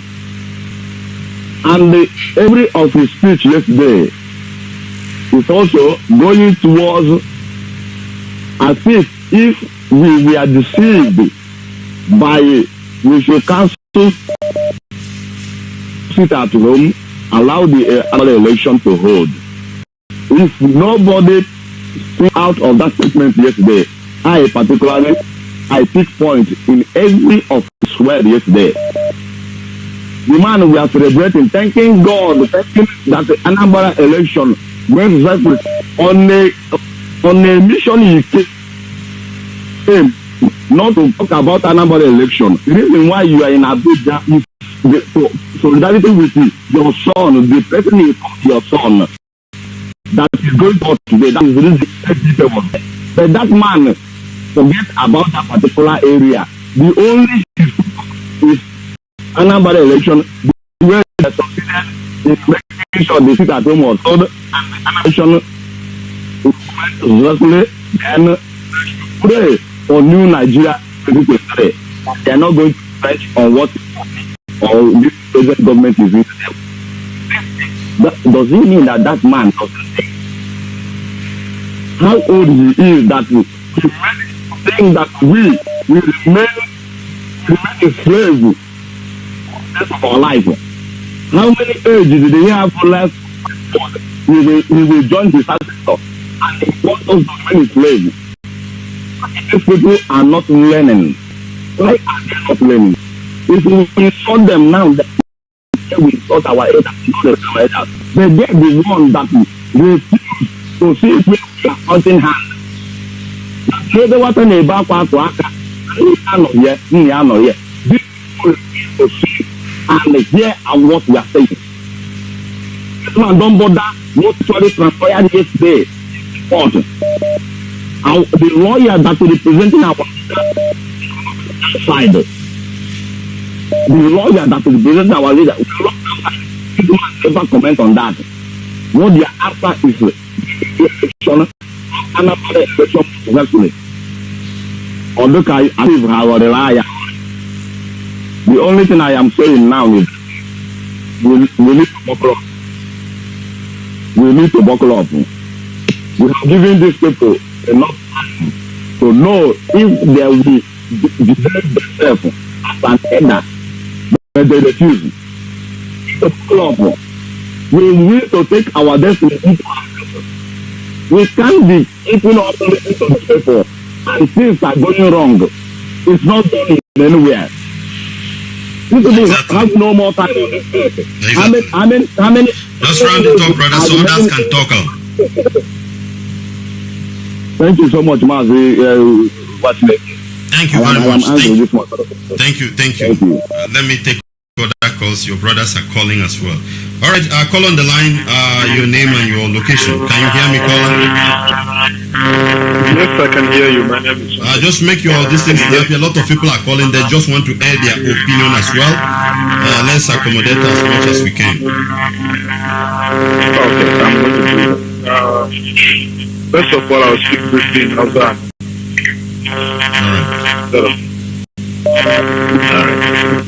Ina gaida da shugabanmu da gaban Mazi mai cotonmu cikin da yake cikin sauri ba da jimawa ba da samun ciki mada mutu yanci abin da ya faru a Taraba da kai maganar shata wai an yi kashe mutane wannan yana faruwa kullum kamar da kake a rufu ka ji kamar ka yi haushi ne ko karka yi haushi ni ma haka na ji amma ban da damuwa ba idan ba za su samu ilimi su samu hankali su san cewa abin da IPOB muke maganar shi a batamci kowa ba ne wasu damuwa su kamar da na faɗa satin da ya wuce makon da ya wuce a ce ko mai ya faru dai damu samu yanci ko yawa sun samu hankali sun gane cewa abin nan damuwa mu dukanmu ne ko kuma sun ce wai mu iyamari ko kuma yan Biafra mu da damuwansu duk wannan ba damuwan ba ne idan kai a dattijo shekarunka 50 gaba kuma ka ce wai kai jahili ne ai damuwanka ne a kasar Zamfara da yan barayi suna karɓin haraji a hanayen mutane miliyan 60 har gaba to idan shi tsarkin garin bai san da wannan ayyukan ba ya ba su iya yi ba so shi sarkin garin ya sa abin da ke faruwa yaran shi ne shi ya sa su karfi wannan kudin su tafi shiri ba abin da ke faruwa amma duk wani damuwa so ya hada wanda ku zauna in kan dai dan mu tafi kuma shi jagaban mu masu nan da shi zai fitar da mu cikin wannan damuwa shi ne mai ceto. Now to my brothers, the Biafra. What happened yesterday, like one of the brothers said, it's a thing of joy, actually.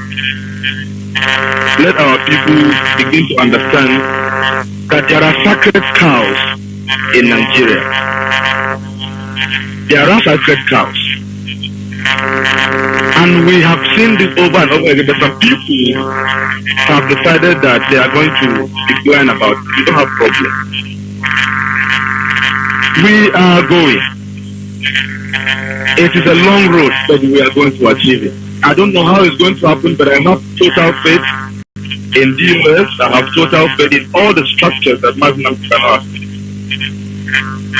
Our responsibility and our duty as Biafra is not to look at it, but rather listen to constituted authority as far as IPOB structure is concerned. My brother, God bless you for all the work you are doing. Let me end it here so that others can also. Exactly, brother. Thank you very much for that wisdom. Thank you for understanding. Thank you. Let's take this call. Caller on the line, can you hear me? Must be powerful man of God. Yes, Mazi, I don't have a lot of things. I don't have much things to say, but I'll just make it straight right now. I don't know if you're hearing me. Yeah, I can hear you loud and clear. Okay, I've been a kind of this is the, I think, second appearance of our leader to this recent rendition. I've been expecting the legal team to come on this field as they do 2015, 16, and 17 after some few days to give the Biafrans and the update of what transpired in Abuja and how the kind of the next step to take and a way forward.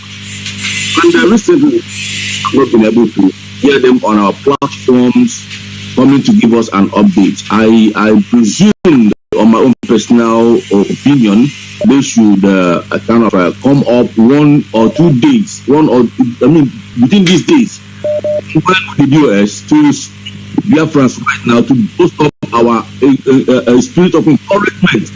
And at the same time, I would like those of them that gave that very assignment that we should boycott the sit at home to join the when they are coming already to tell us what is their next step and what is their plan after those and kind of conditions which we respected and what is going on. They should come on our platform. I mean, as a press conference, or either they do it live or they do it a press conference and send to us. We want to hear because I have brave. We are not mumu. I have brave. Nobody will use my head. Thank you very much. Thank you very much. That's a good idea. That's a good suggestion, and I believe it will be looked into. The people who normally intervene, my own broadcast normally come in a different time, so I don't know if I will be good in that. But those who normally, I believe they will. And today is also Thursday. I believe today is also a visiting day. I believe after today, maybe there will be some those kind of things you want to hear. Somebody is on the line. Must be Mazi Nwachineke from Jos. Mazi Nwachineke, am I right? I don't know the phone where we use it by now. This is money that I've got to... Mazi Nwachineke, you are live on air. Can you hear me? Edozie from Jos. All right, I mute you off. You may hold the line. Mazi Obilo, Mozambique, can you hear me? Obilo, Mozambique, can you hear me? Up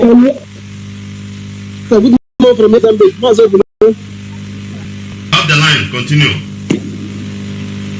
Okay, yeah, Mazi, I have message to drop for people here, for those that go into the courts anytime they want to go to court again. Let them, this is a war now between Nigeria and the Biafra now. The war have already started. Let them go with the carbon sheet paper. If this thing happened that day, happened this yesterday, happen again, let them write it there. No peace, no peace for no Biafra, no peace for Nigeria. And let them tell them, if anybody that want to be, anybody that's supporting Nigeria, like, be like a Nigerian, let them with the carbon papers.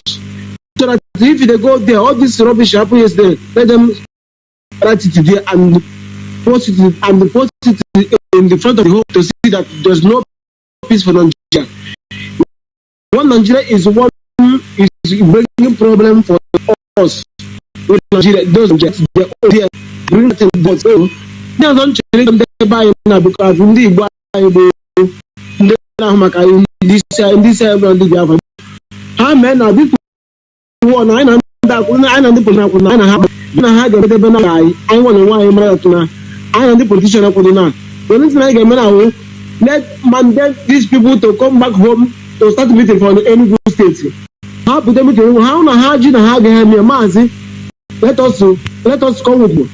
Let us come after them. Let them give them ultimatum. I have ultimatum so that how they meet in Abuja. How they meet in Abuja behind any state. They have a meeting. Open a hard them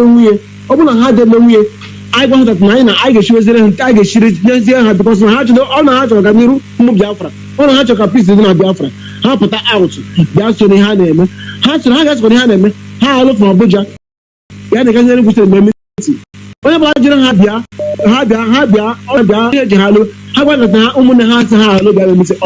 about a referendum? Someone has a referendum. Oh, now media the life is danger because this is democracy in Nigeria is not is fake. Democracy in Nigeria is fake. Without this people, without this manner, we are not going anywhere. This politician is the problem that we have. Since I'm like we said, you know, like Gina with authority, Gina come to the politician is our product that we have for this trouble.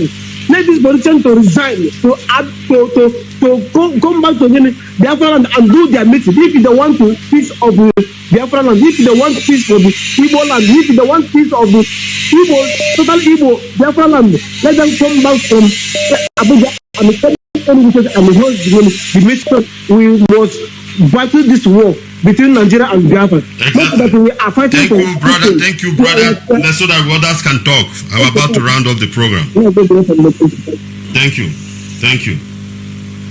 you. Mazi Dozem, are you there? Are you there? Are you there? This man don't know. I heard when I pick somebody's call, the person is not there, whereby I drop another person's call. Call on the line, can you hear me? Caller, can you hear me? To you, my brother. You are welcome, brother. Just straight to the point. Time is not on our side. You are welcome. Morning to you, Biafrans all over the world.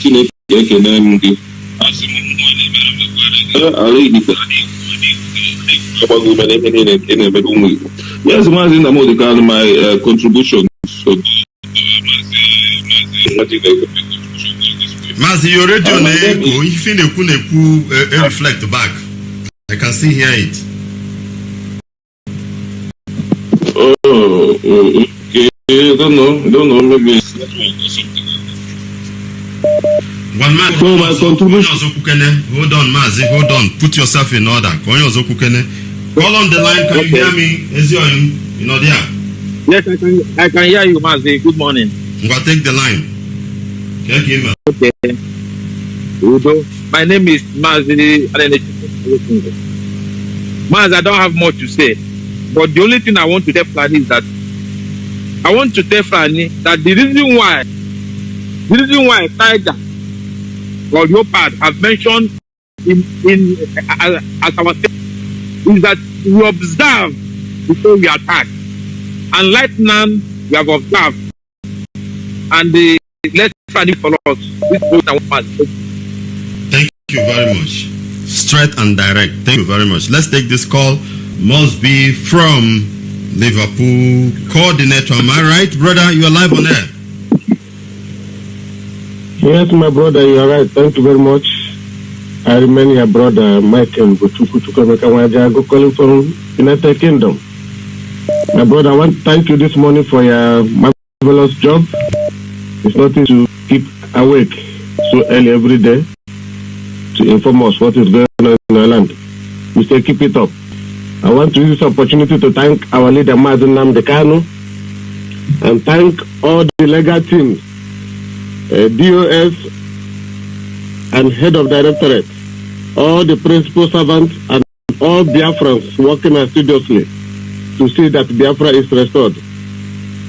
Before I go any further, my brother, I want to first and foremost announce to the world that IPOB Liverpool meeting is coming up this Sunday at our usual venue.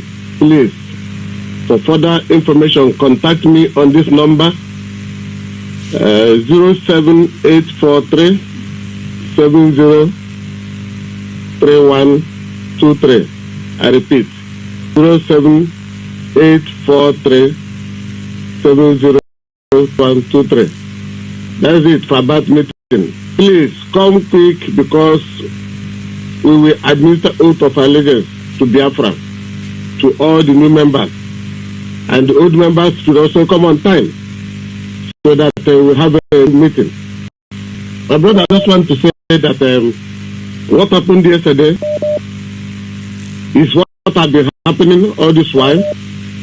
We expected every negativity from the idiotic logical animal kingdom called Nigeria, created by Britain. How can you allow only Nnamdi Kanu to be inside the court? His own lawyers will be locked out. It never happened anywhere in the world. The film that will be acted with this Nigeria is still doing press up. Because in time, Americans, Biafrans, everybody will go to act to brief him about what happened in that damnable zoological republic. All these so-called elders, they said if you make yourself, if an elder make himself akara, Umazu will just scatter it, rush and eat it. This is what is it? This is the result of betrayal. Somebody have a child, you betray your child. You eat the food provided for the children. The food meant for the children, you eat it as an adult. You eat the milk, eat the everything. And they expect the Fulani that they are serving to respect them. Bible says that once you have taken kickback, you are finished. You can't say anything because they bribe you. And once they bribe you, you take it. In any case, you can no longer stand upright. So it's not to me, it's not baffling. It shows that we should up our game. We've been playing defensive football match, and opponents has been attacking us and attacking us. We are going defend. For how long are we going to defend? For them not to score a goal. So for them not to score that goal, we have to go to pattern 2, which is to attack them. We start attacking, and when we attack, we start scoring goals. They say beyond on defense. If you see it, people play football, people play draft, people play chess. That is the meaning of all those things they are doing. So, Biafra, all the people at the top that are taking decisions, you see this going back and front will not happen again. Any decision we make must stand there. Even if we rain, like make it fall. Because we've been afraid of, we've been saying to be, there's nothing like gentility in freedom fighting. Let me put it that way. Mandela was kept in prison for 27 years. Those people who put in prison today, come to that British Parliament. You will see Mandela standing tall there as a statue. Exactly. Just round up, brother. Wrap it up. About him. They are the same people who call him terrorists. We should not be scared of being terrorists. American government see the amount of blood. Brother, can you hear me? In Biafra land and in that damnable zoological republic. They keep only because of election. Thank you. This brother know the If it is election that America used to defend themselves, only changing. Thank you. Paul, can you hear me? You have 1 minute to give announcement. Please. Yes, Mazi. Good morning. Good morning, Mazi. Yeah, Desmond, call me on the other line so that I can hold your line. You give announcement. I'll just end the broadcast. I'm about to go. I should call you on another line. Continue, Paul. You have announcements. Okay. Mazi, my name is Paul. Yes, my name is Paul calling from Gabon, Mazi.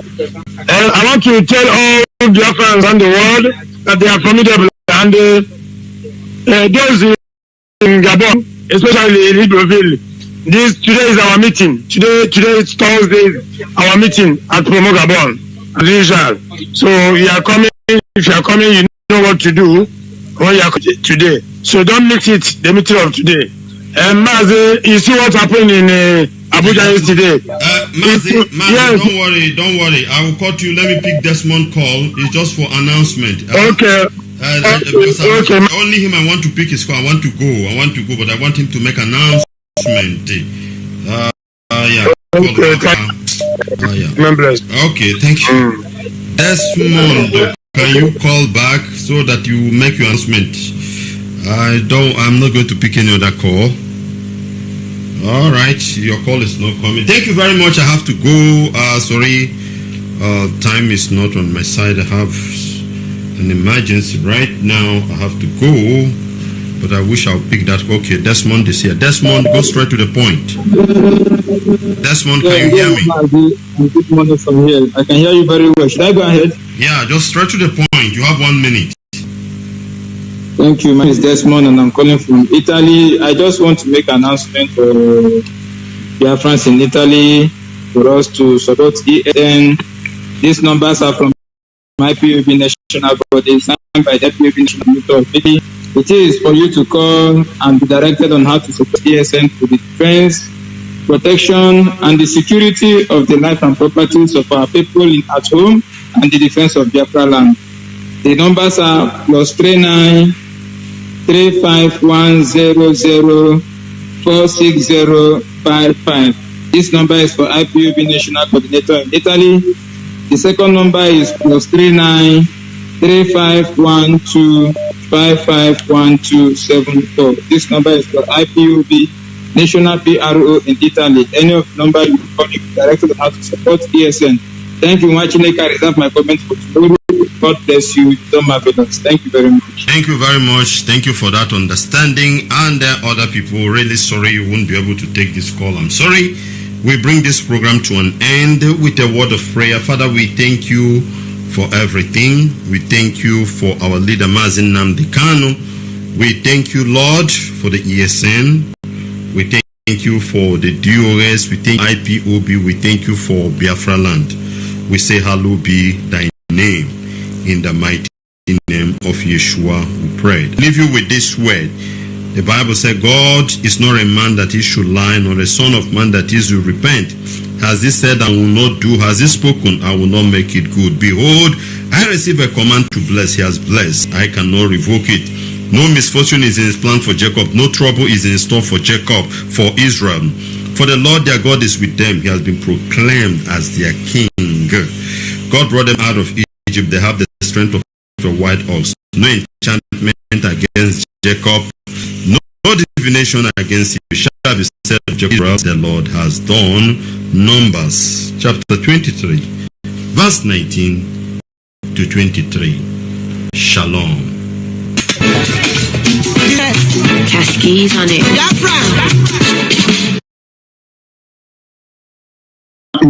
My name is Mazi Nwachineke. I lead the indigenous people of Biafra, and I am the director of Radio Biafra and Biafra Television. And my job and my duty is to serve of Biafra up until the restoration of the stolen sovereignty